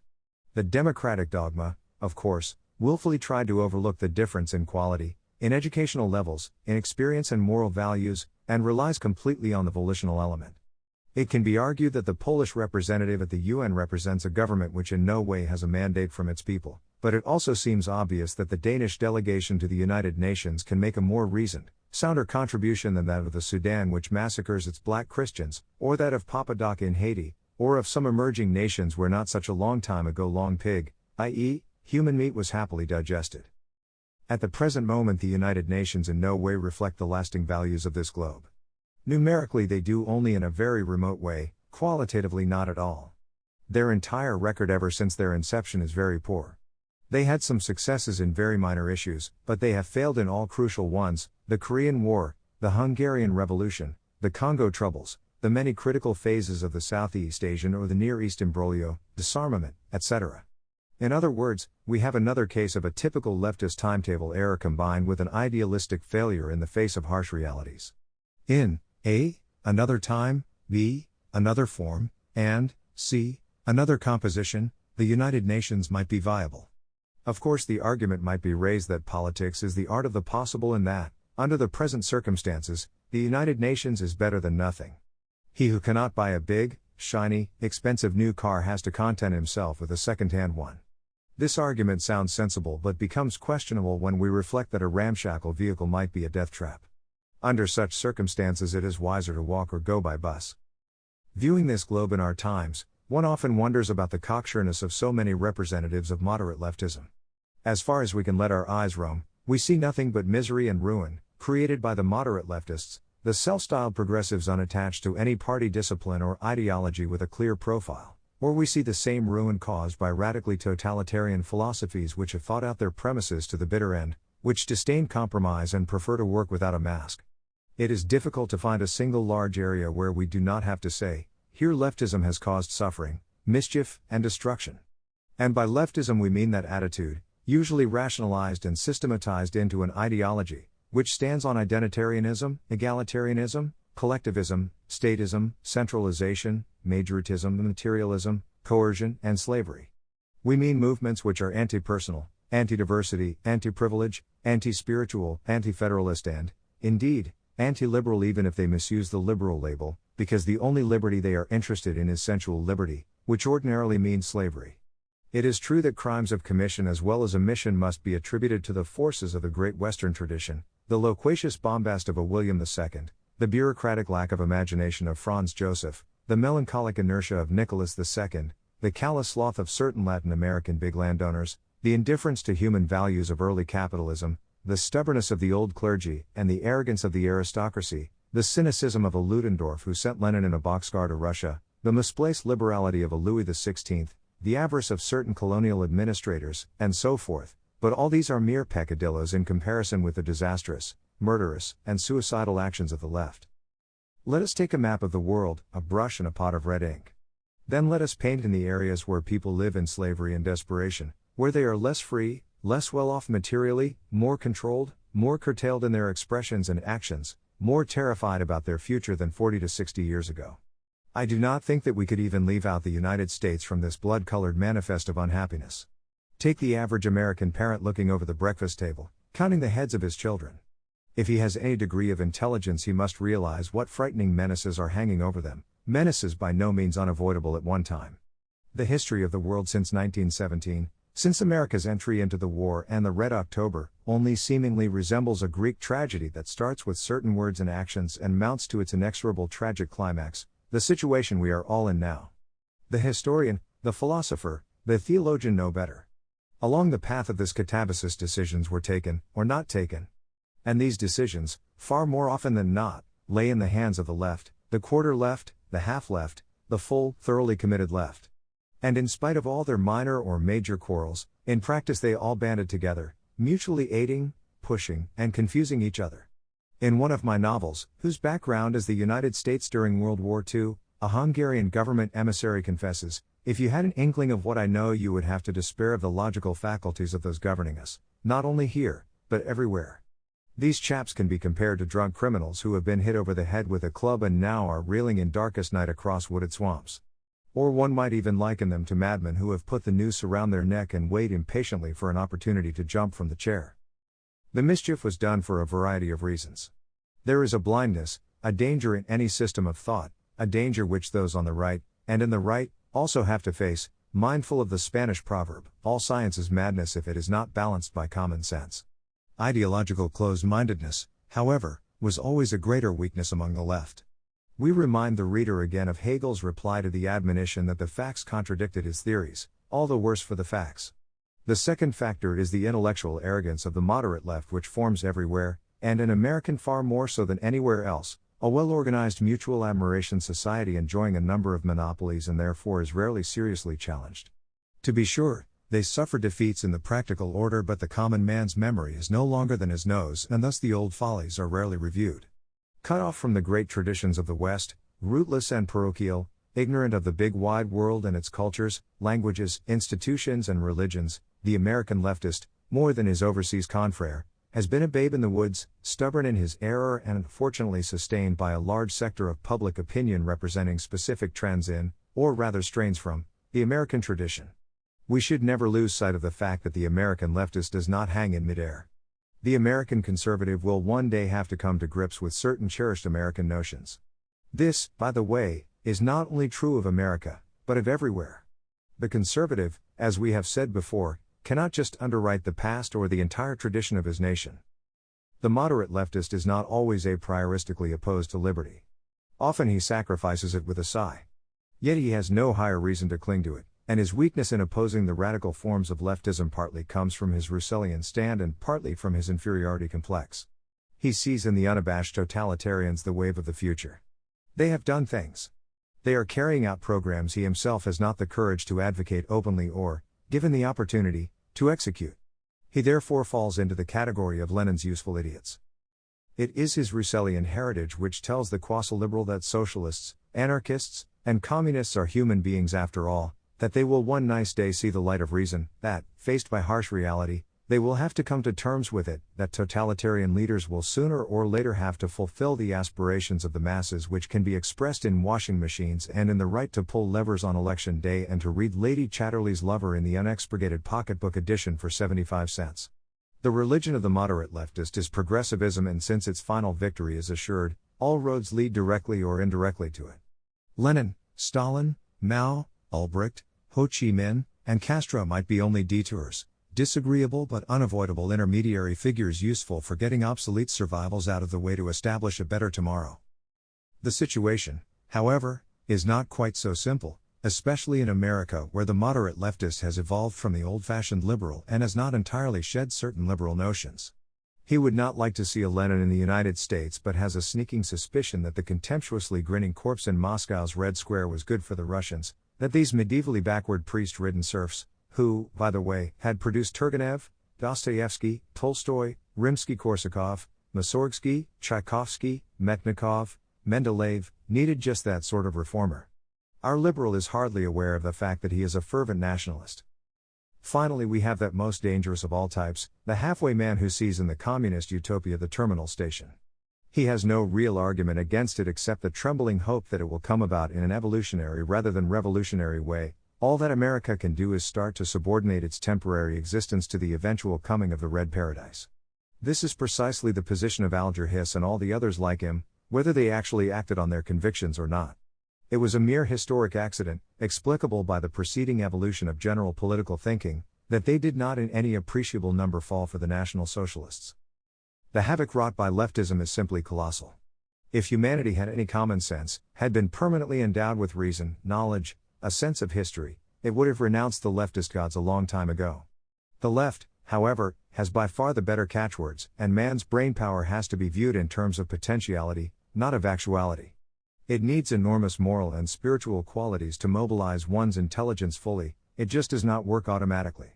However, an unbiased glance backward and around us reveals an ocean of misery, unmitigated horror, and colossal stupidity, the fiendish massacres perpetrated by the French Revolution, the Noyades, the Batteries Nationales, the blood orgies in the Vendée, the forests of guillotines, the silly and vain risings of 1848, the bestialities of the Paris Commune, with its mass slayings of innocent hostages, the senseless overthrow of the Mexican and Brazilian monarchies which alone could have ensured an orderly development to these two big Latin American nations. There is the suicidal order of 1919 in Central Europe which provoked World War II, the idiotic transformation of Germany into a republic, the ignominious treatment of Hungary and Bulgaria that forced them into the Axis camp, the horrors of the Russian Revolution and the hell of Stalinism culminating in Katyn and in the icy inferno of the conciliary on two continents, the Nazi Revolution with its countless bestialities, the Kazats and the extermination camps, the democratic aerial warfare that burned alive myriads of non-combatants of all ages, the infamous cruelties of the Spanish loyalists and the Chinese agrarian reformers, the sadistic doings of totalitarian police forces in Poland, Hungary, Czechoslovakia, Romania, Bulgaria, Yugoslavia, and Albania, the fiendish tortures applied in North Vietnam and North Korea, the unspeaking depredations of the Mexican, Cuban, Colombian, and Venezuelan revolutions, the nightmares of decolonization in India and the Congo, in Angola and Mozambique, in the Cameroons and the Sudan, the brutalities of Jens Ulbricht's repression of the Berlin Rising, of dear old Khrushchev's quelling of the Hungarian Revolution, not to forget the millions of kulaks deported, starving and dying, the famines in the Ukraine and in the Kuban region, the deportation of untold East Germans, Sudeten Germans, East Poles, Latvians, Lithuanians, Estonians, Crim Tatars, Volga Germans, and even the communist victims of Stalin caught in their own net. Remember the French massacred by the communists working within the resistance, the Italians assassinated by their own Reds, the Yugoslavs victimized by the Partigiani. Remember the slaughter of the Domo Brancy by Tito, surrendered to him by the British, the fate of the Vlasovci, surrendered jointly by the Americans and the British, the scenes of terror at Dachau, when the Nazi cremation stoves were hardly cold and the Western Allies packed good Russians into railroad cars to have them shipped as traitors to the Soviet Union. Desperate men then tried to commit suicide by biting their arteries. Think of the innocent victims of Red Chinese bands in the jungles of Malaya, of Catholics executed in Mexico, of the Lutheran pastors slain in Riga, of the 256 human roasts in the Montagnard village of Dak Sun, the 4,000-odd Christians slain in Hue, the buried Benedictines of Tienen. If one were to take paper and pencil to make an estimate of how many people were murdered or killed in battle because of the ideas of the French Revolution in their various stages, guises, and evolutionary forms, because of the ideas of equality, ethnic or racist identity, a classless society, a world safe for democracy, a racially pure people, true social justice achieved by social engineering, one would arrive at simply staggering sums. Even the Jewish Holocaust offered by the National Socialists with 5 or 6 million dead would seem almost a drop in the bucket. There must have been at least 120 or 150 million victims, perhaps even 300 million. The victims of the French Revolution were relatively few, but sadistic bestiality had entered Western civilization through that door, and we have had increasingly bigger and better slaughters ever since, as the Western world moves nearer and nearer to the abyss. However, we have already reached the brink of the abyss, hence the so much talked about brinkmanship, which is indeed a grim reality. As Spengler said, optimism is cowardice. We are now passing through a phase in history when the forces of the left in conjunction with the technological development have created a situation, the world we live in, in which hope based purely on rational grounds can hardly subsist and only hope as a theological virtue is justified. It is significant that such outstanding Christian thinkers as Romano Guardini and Joseph Pieper emphasize the legitimacy of a religious pessimism or, let us say, realism in relation to this world. But let us view the future, given our physical survival, in the light of a continued evolution and revolution in our midst. We are now living in a time when in the realm of art and thought the essentially new no longer appears, when basic patterns tend to repeat themselves or merely show new combinations. Science, technology, and techniques create additional factors, but man remains man. Ever since Pandora's box of the French Revolution had been opened, ever since Prometheus was replaced by Procrustes, leftism had its sway. Nor should we harbor any illusions, even in spite of its suicidal tendency. Leftism is going to stay with us, not necessarily as a dominant power, but certainly as a permanent factor, as a trend, as a constant temptation. It is there to stay, even in the best of systems, up to the very threshold of eternity. This is so because the leftist element, due to its animal material character, is part and parcel of the human person. And persona means soul and body, personality and numerality, uniqueness and repetitiveness. Today democracy is still with us, but all observers with a modicum of insight see it drawing to a close. It has been popular, and by no means only among the most primitive, because it did, almost miraculously, enter a synthesis with the liberal principle, but this union, as was clearly foreseen by de Tocqueville, is heading for a divorce. This is perhaps least felt in the United States, where political theory in recent decades has become curiously one-sided, moving in one direction, provoking no substantial contradiction. Yet Madison was already aware of the liberal essence of democracy, and he would have been surprised to see that today it is brought into intimate connection with pluralism, a dangerous catchword so generally used and misused. As we have always pointed out, democracy needs a maximum of conformity, not variety, in order to work properly and efficiently. Nevertheless, we have to look upon the end of democracy with fear and trembling. The ever-growing gap between Sida and Scienda, as well as the swiftness and secrecy so necessary in the domains of foreign policy and military affairs, make a change in the long run unavoidable. However, rule from above might herald an Augustan age as well as its very opposite. An authoritarian regime by leftists without any controls would be at least as oppressive as was its initial phase, the French Revolution. In other words, in the coming authoritarian regimes in which diets will be no more than advisory bodies or at best, mere organized pressure lobbies, the real problem will concern the moral and intellectual qualities of the administrators, the experts and those in supreme control. Even if, as it is to be hoped, checks and balances will function in relatively good governments, the quality of the top is of crucial importance. It is obvious that the left will try to capture and monopolize the top, and the outcome of these efforts will decide the fate of nations, perhaps even of the globe. The danger is this, that the conservatives, that the right, might lose this new opportunity again by default because they will hesitate, if necessary, to use revolutionary means and rather do what they so often have done, i.e., optimistically watch developments, hoping that they will go their way automatically. They constantly forget how perverse history can be, because they have lost the biblical skepticism as to the nature of man. They must remember what Horkheimer said in his famous interview, that conservatives today are nearer to true revolutionaries than to fascists, and that true revolutionaries are nearer to conservatives than to communists. Yet the possibility unfortunately exists that the right people of the right at the right time, the Kairos, will just produce another great book. Although we will borrow this from Marx, the moment approaches when we should not merely philosophize but actually change the world. Yet whatever the authoritarian character of the top, according to a rightist conception of state and society, in order to save the dignity of man and the freedom of peoples, it will be necessary to create areas, domains, little kingdoms in which man can move freely and decide freely, where not only can he be master but where his judgments are valid because they are based on knowledge and experience. In a Tyrolean village, for instance, where the community council, Gemeinderat, is elected on the basis of universal suffrage, where the mayor as well as every councillor is personally known to everybody, where the problems to be dealt with are within the intellectual grasp of almost everybody, including the councillors and the mayor, democratic institutions still do make sense. The problem is to secure, and to ensure, the autonomy of such a village. Now, a village is a geographic unit, but there are other well-marked off domains where a person can find his freedom and face it with a sense of responsibility because right proportions still exist between his knowledge and the affairs of this area.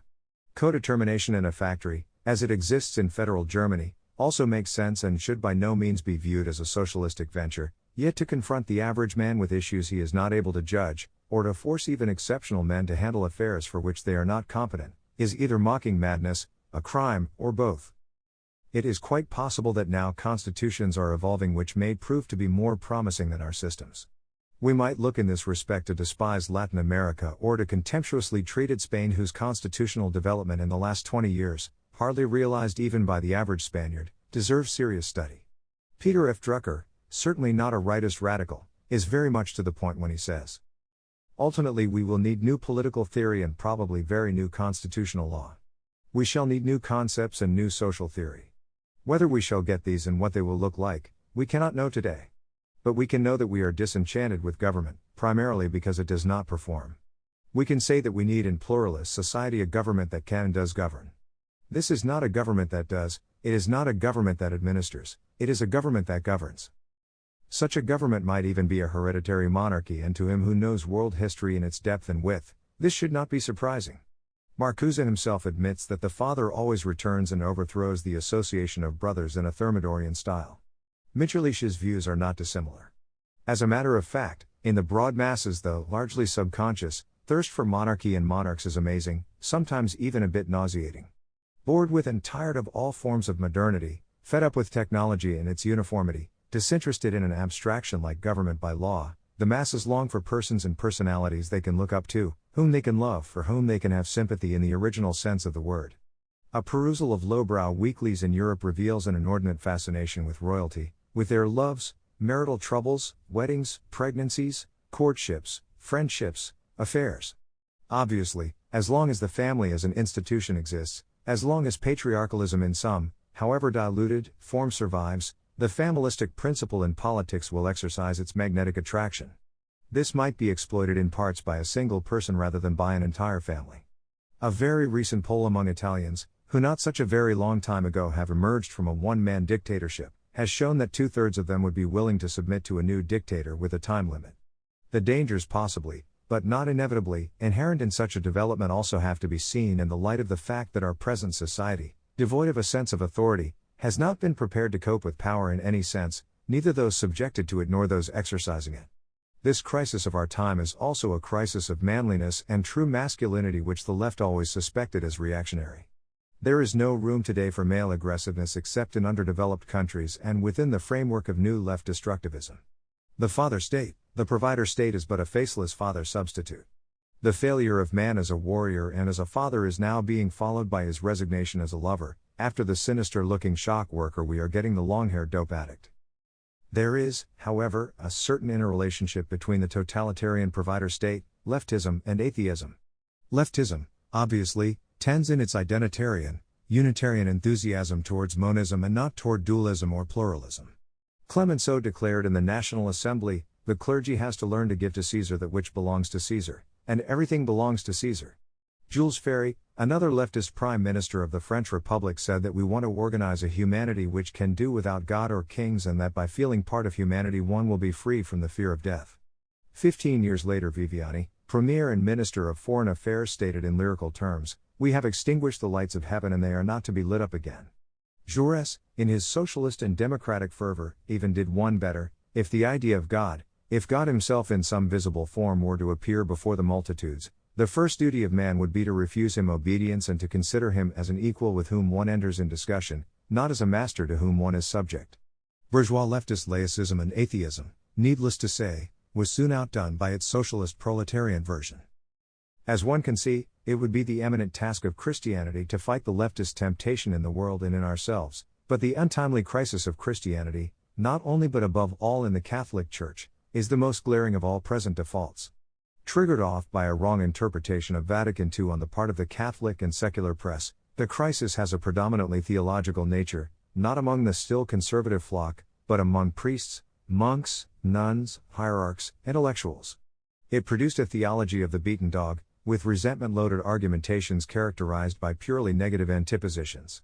We are here faced with an evil spirit flattering and courting the world. The peremptorily demanded concessions to the world are mostly incompatible with the character of a great religion. Leftist poisons, the nearly total immersion in social thought and in social action, have created an impasse in Christianity, depriving it of its magnetism precisely for those who most thirst for the supernatural and the eternal. A leading French Dominican who declared during a lecture in Sao Paulo that he suspects God to be rather on the side of the communists than of the capitalists, and that he is not at all unhappy about this state of affairs, expresses very much the spineless spirit of a changing faith in a changing world, with an unfettered libido for corporate survival which disgusts the faithful and causes contempt among the enemies of Christ. Here indeed lies a real responsibility of Christianity, of all Christian faiths toward the rest of the world. By giving up basic positions, by relinquishing their role of defenders of freedom, by becoming proto-totalitarians, relativists, and drifters, they jeopardize the very center of our culture and civilization, its heart and soul, the Christian minority. Polite doubt or relativism, on the other hand, will neither lead to progress nor protect us against the assaults of the organized or unorganized left, old or new. Man is willing to die only in the service of genuine convictions, for an exclamation mark, not for a question mark. And since we are touching here upon the rather dead than red formula, we must remember that in history man's readiness to die for ideas and ideals has always been the most decisive factor. There is victory, there is noble failure, and there is also defeat and ignominy. One thing, however, is absolutely certain, and this precisely from a Christian point of view: we have no right to offer our throat meekly to the assassin, because we are permitted to tempt neither friend nor foe. While the old left proposes a false order, the new left proposes chaos which, oddly enough, is nothing but the other side of the same metal. External reforms, naturally, will not establish a lasting and right order. All such plans can only be transformed into reality if our hearts and minds are prepared for it, if a metanoia, a change of mind and mentality, has taken place. Only then can we be ready and summon the courage to do the right things right and leave the wrongdoing to the eternal left. Appendix. The Tragic Life of Charles Armand Toussaint. Marquis de la Rouerie. Some people will never tire of repeating that the American War of Independence was essentially a prelude to the French Revolution, and that the latter was a mere continuation of the former. They will cite Lafayette and Tom Paine, but they will pass over in silence Jefferson's and Gouverneur Morris's critical remarks, and they probably will not even have heard of the crown witness for the gulf separating America's noble struggle for freedom from the infamous horrors of the French Revolution, Charles Armand Toussaint, Marquis de la Rouerie, born on April 13, 1750 in Brittany, a man lamentably overlooked by most historians on both sides of the Atlantic. Charles Armand, unfortunately, lost his father early in life, and his mother found it difficult to deal with the temperamental but generous and high-minded young man. Sooner than was good for him, he was sent to Paris, where he joined the Guards. There he fell temporarily in love with an actress, the famous Mademoiselle Beaumesnil, naively tried to join the Trappists to forget the grief of his unsuccessful suit, was retrieved by his uncle, became infatuated with another actress, Mademoiselle Fleury, and ended up by having a duel with a remote relative of the king, Count Bourbon-Busset. He almost killed the man and fled to Geneva.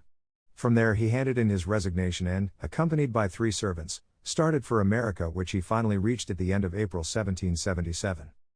Did the young Marquis take leave of Marie Antoinette before he sailed for America?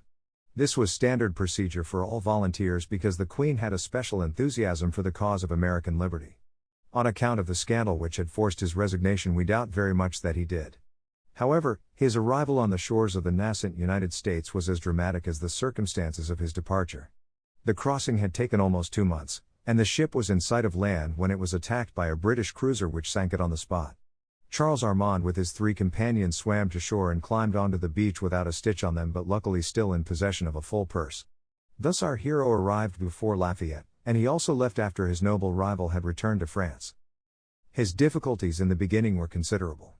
After spending $480 for the command of a volunteer corps previously organized by a Swiss major, one had to pay in those days, when nobody owned draft cards, for the privilege of a commission, for the privilege to die on the battlefields. He finally received permission from George Washington to raise a legion. Under the name of Colonel Armand, he enjoyed great popularity with the Americans. The Marquis de Châteauroux, another of the many volunteer aristocrats from Europe, met him in 1780, and from him we know that Charles Armand had lost the gaiety of his earlier years and become a rather serious young man. He was then operating under General Gates and fighting with Baron de Kalb. In the Battle of Camden he suffered grievous losses in men and material, and, finding it difficult to obtain a new supply of arms or even uniforms, he took the next available boat to France, slipped through the British blockade and, back in his own country, borrowed 50,000 livres at the handsome interest of 50% in order to buy new equipment. The Congress finally owed him $12,000, a quite respectable sum in those days. After his return to the United States he distinguished himself at the Siege of Yorktown, where he started a lifelong friendship with a Frenchman of German extraction, Gustave de Fontevaux de Dupont, a nephew of the Duke of Zweibrücken. George Washington was so impressed by his bravery that he permitted him to select 50 of the best men available for his brigade. Colonel Armand was one of the very last French officers to go home. He had stayed in America until the end of 1783. He was in possession of a special letter of commendation from George Washington. He also owned the Grand Medal of the Order of the Cincinnati. Yet hardly had he returned to France accompanied by Major Schaffner, his American friend, than he realized that he had arrived too late to receive a commission. By his delay he had actually missed the boat of promotion. So, while Lafayette became a big public figure, doing a great deal of harm, blissfully ignoring the warnings of Gouverneur Morris, the American minister, Colonel Armand perforce retired to his castle, Saint-Ouen de la Rouerie. There he brooded over the dry rot into which France had fallen. In this mood of disgust and resignation he suddenly decided, though up to his neck in debts, to found a family. Through a quirk of circumstances this proved his undoing. The young woman who followed him to the altar was the daughter of the Marquis de Saint Brice. Major Schaffner was one of the 2 witnesses at the ceremony and George Washington wrote him a warm letter of congratulation. Only 6 months later, however, his bride, always of precarious health, was dead of pulmonary tuberculosis. All the care lavished upon her by her devoted husband, who never forgot her, and by his personal friend Dr. Chevital, had been in vain. Charles Armand, ardent hunter and crack shot that he was, tried to bury his grief in the wilderness of Brittany. In the meantime clouds were gathering on the political horizon. The American war had emptied the French treasury and the government tried desperately to repair the damage. Now we are in the year 1788. France is in the throes of a deep restlessness. Charles Armand, who tried to forget his loss in hunting and shooting, was upset about the king's refusal to restore the old constitutional order and to respect the Parlement. The Estates General were not convoked. Only the local Parlement met and were constantly in danger of being dissolved by Louis XVI's minister, Beau de Lomini. Charles Armand attended the Breton Parlement in Rennes which sent a delegation of 12 noblemen to demand Lomini de Brienne's head from the king. Just arrived in Paris, they were told that the king would not receive the rebellious Breton nobles. On July 14 they gave a huge dinner to certain members of the Breton colony in Paris and in fierce speeches told the king to watch out. When they returned to their respective abodes each of them was met by police officers who arrested them with lettres de cachet. Thus they ended in the Bastille. There they spent 42 days, each accompanied by a servant. They hired a billiard table, drank innumerable bottles of champagne, and had a marvelous time. As soon as Lomini de Brienne fell, they were released and returned triumphantly to Brittany. Still, Charles Armand was not too happy about this temporary victory. He went back to his castle but his anxiety increased. In a letter dated June 18, 1789, less than a month prior to the storming of the Bastille, he had already written to his friend George Washington, "I fear 2 great evils for my country, anarchy on the one hand, despotism on the other." He intimated to the president that he contemplated leaving France to take the oath of allegiance and fidelity to the laws, government, and people of North America. Charles Armand's apprehensions grew with the increasing tensions between state and church. Then his correspondence ceased. He had become aware that it was his duty to face the evil, to fight against democracy and for liberty where liberty was threatened. His voyage to America, under the circumstances, would have been nothing but an escape. Always hostile to absolutism, Charles Armand was in the beginning rather in favor of a return to a constitutional form of government which had been interrupted by Louis XIV. However, the Estates General, now merged into a single body, the National Assembly, as well as the privileges of the nobility were soon abolished. This meant little to our hero because in the west of France, Normandy, Brittany, and Vendée, the relationship between nobility and peasantry had always been a very friendly one. This area was and still is famous for its profound religious convictions and thus a real class consciousness hardly arose. Nobody could possibly know who was superior to whom in the eyes of God. The peasants took part in the festivities in the castles, and the nobility appeared at peasant weddings and baptisms, conversing, dancing, and drinking with them. Not far from La Rouerie was Count Rinconnet de Noyon's castle which served as hospital and dispensary for the entire region. The Count, a widower, ate at the same table with his servants. He acted as amateur physician and his daughters as nurses. Like Charles Armand he had opposed royal absolutism and fulminated against the frivolous life at Versailles. Now, however, he was worried about the turn events had taken. Not only the crown was under attack, but religion as well. The priests who had given the oath to the Constitution and were automatically suspended by the Vatican, because the oath had an anti-papal character, were not accepted by the peasantry. These intruders, as they were called, soon had to flee the countryside. The spirit of resistance was growing everywhere. Old Ranconet de Noyon sat down with Charles Armand and drew up plans for a counter-revolution. It seemed imperative to establish contact with the insurgents and the emigrants who had gathered in Germany around the Comte d'Artois, the king's younger brother. Charles Armand decided to carry out this mission himself and journeyed to Koblenz and Ulm via London. Their financial help and military cooperation were promised him. His hopes somewhat buoyed up, he returned to France. In Paris, where he stayed a couple of days, he met not only his old comrade in arms, Gustave de Fontainebleau, but also Dr. Chevatel, whom he trusted as a sincere friend. Little did he dream that, in the meantime, the physician had become a rabid Jacobin and kept close touch with Danton and the infamous Marat. After telling Chevatel about his plans, Charles Armand returned to his ancestral home. The moves preparatory to the insurrection were soon underway. There were minor clashes between the Bluecoats and the peasantry in which Charles Armand appeared as a leader directing the hand-to-hand fighting. The authorities tried to arrest him, but he slipped easily through their hands. On his side there appeared his trusted friend, Major Schaffner, and his youthful cousin, the mysterious Therese de Melian, who acted as a messenger. Dressed as a huntress, the medal of the Order of the Cincinnati around her neck, this beautiful Amazon dashed across the country on a black stallion to forward letters, money, instructions. As far as we can make out, it seems that Charles Armand, never forgetting his wife, was unable to respond to her affection for him, and that George Schaffner was deeply infatuated with her.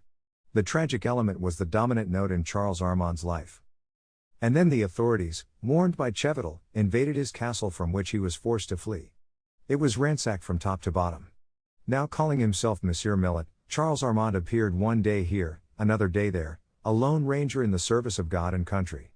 And just as the insurrection in the neighboring Vendée had been organized by one peasant and one nobleman, Jacques Cathalonneau and the Count de La Roche-Haquelin, the rising in Brittany was also headed by such a pair, are Charles Armand and Jean Cottereau, nicknamed Jean Couan.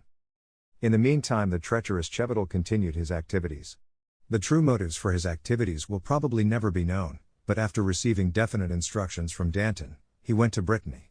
Charles Armand, warned about him by his Parisian friends, told the doctor bluntly that he knew about his connections.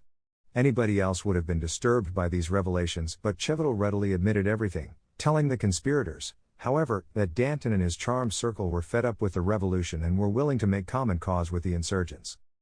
He lied so brazenly and convincingly that not only credence was given to his words, but he was even entrusted with an important mission to London and to Liège, where he conferred with the Comte d'Artois. After all, it was expedient to make use of a man who could travel abroad freely as Chevatel could. It had been agreed upon at Liège that the rebellion should break out the moment the liberating armies of the coalition, Austrians, Prussians, and the French volunteers, entered the city of Chalons-sur-Marne. Hence the Paris government, duly warned by Chevatel, concentrated all their efforts on defending the town. The peasants under Cottereau were becoming impatient. At Saint-Ouen-des-Toits they had fought the Bluecoats and were slowly gaining control of the countryside. Advancing at night, using the sinister shout of the screech owl, "Eo eo," to keep in touch with one another, they had become the terror of soldiers and policemen. Charles Armand, disappointed by the successful defense of Chalons, now set a new date for the general uprising, March 10, 1793.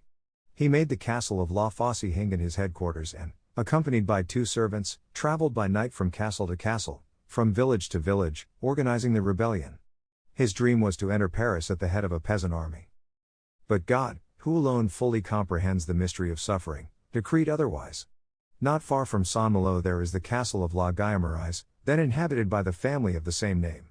Count Guillaumerise was a freedom-loving, God-fearing man, father of a large family, and loyal to his king.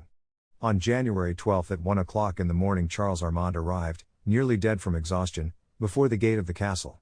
Night after night he and his companions had slept under trees and in ditches, to cover better the vast expanse of France's far west.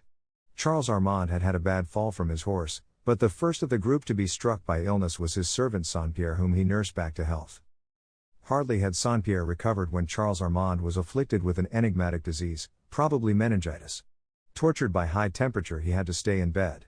A searching party of Bluecoats raided the castle, but the owner, previously warned, transferred Charles Armand to a peasant hut where the half-delirious man escaped detection.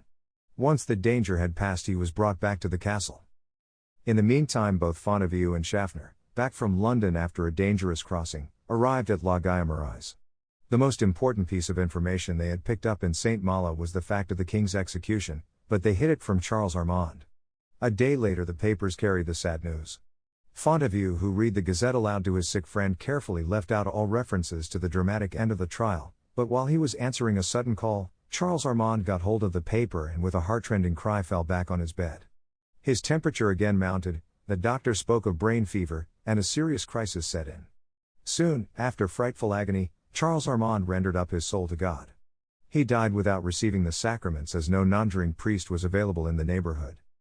La Rouerie dead was no less a liability than La Rouerie alive. The Count decided to bury him in a nearby wood, and with the help of a few servants and the Countess, the mournful ceremony took place in the middle of the night. No coffin was obtainable, and amidst the tears of those present the earthly remains of Charles Armand were lowered into a dark hole. A howling, icy wind made the prayers almost inaudible. Saint-Pierre, inconsolable after his master's death, volunteered to bring all the money, papers, and documents to La Fosse-Hingen. But whom did he meet there but Chevital, who eagerly listened to his story and suggested a hiding place for the documents Saint-Pierre had brought from La Guillaumerise. From this moment events assumed the inexorable character of a Greek tragedy. Laligan, a collaborator of Chevital, arrived with a large band of soldiers at La Guillaumerise, and it did not take long before definite proofs were found of La Rouerie's sojourn there. One of the servants admitted it after being soaked with liquor. The grave of Charles Armand was discovered, the badly decomposed corpse was exhumed, and a gendarme severed the head from the body. The Guillaumerise family, meanwhile, were brutally grilled by their inquisitors and, in order to force the Countess to talk, they threw the head of Charles Armand in her face. She fainted, but her husband now ceased to stall. "Yes," he admitted, "this is the head of the man before whom you quailed. He is dead, and now, of course, you are greatly relieved." The whole family, with the exception of the two youngest daughters, mere children, were arrested and dragged away. These little girls were left alone, crazed with grief, in the empty halls of the plundered castle. And then a second blow struck La Fosse-Hingen. Laligan and Chevital pursued the investigations, and the de Sillies and de la Fonches families, Gustave de Fonteview and the glamorous Therese d'Emilien were arrested. The mammoth trial of this group and of the Guillaumerise family ended with 12 death sentences. Young Madame de la Fonches was given a chance to escape the nation's razor if she would divulge the name of the person who had given her the money she had forwarded to Charles Armand. This she refused to do. "But you are a mother and you have children," the prosecutor shouted at her. "The person who gave me the money is in precisely the same position," she replied with tears in her eyes. It was actually her sister-in-law whom she was shielding by her courageous silence. The jailers offered the conspirators the solace of religion provided they would accept suspended priests, the intruders. These, of course, they flatly rejected. Therese d'Emilien also refused the aid of the barber to cut off her beautiful hair, and she handled the scissors herself. The painful preparation for the execution took 2 hours, prayers were said, and they exhorted each other to fortitude. The usual howl of the mob was not heard, the dignity and noble bearing of the Breton conspirators impressed everyone. And in Gustave de Fonteview, one of the many volunteer fighters for America's freedom, had gone to his reward as a martyr for his Christian convictions. We do not know what happened to Major Schaffner. The Great Rebellion broke out on March 10 as planned. The Major then joined the ranks of the Kouans, and we know that he was taken prisoner near Nantes, but then suddenly all trace is lost. In all likelihood, together with other prisoners and nonjuring priests, he was placed on one of the many rafts which were sunk in the middle of the Loire. These noyades, mass drownings, were the precursors of the indiscriminate extermination of prisoners which disgraced World War II. They were the first Catons in modern history. Laligan ended on the guillotine, but Chevital became the fat and prosperous mayor of Orly. He had switched from the Jacobins to Napoleon and from Napoleon to the Bourbons. It is not here on earth, but in the beyond that man is finally judged. The wars of the Kouans continued unabated until 1795. Only with the help of the infernal hordes, the black and tans of the revolution, could the rebellious peasantry be subdued. The bravery of these sturdy farmers, the determined efforts of Colonel Armand, of Therese, of George Schaffner and Gustave de Fonteview had been in vain. The French Revolution was victorious, and its evil aftermath is still with us. Our heroes themselves are almost forgotten. This in itself is strange, because virtually every nook and corner of American history has been explored. Oceans of ink have been spilled over Lafayette, a vain man who had never properly understood the real spirit of the American War of Independence and who had done such great harm at the beginning of the Revolution in France. Colonel Armand, whose letters to George Washington until 1791 mirrored such admiration for America and melancholic despair for France, the gallant and enigmatic Therese, Fonteview, the hero of Yorktown, and, last but not least, Major Schaffner are figures worthy of consideration by budding historians of the New World. Let us hope that young Americans will get to know and love them so that, one day, they will live again in the pages of novels, on the stage, and on the screen.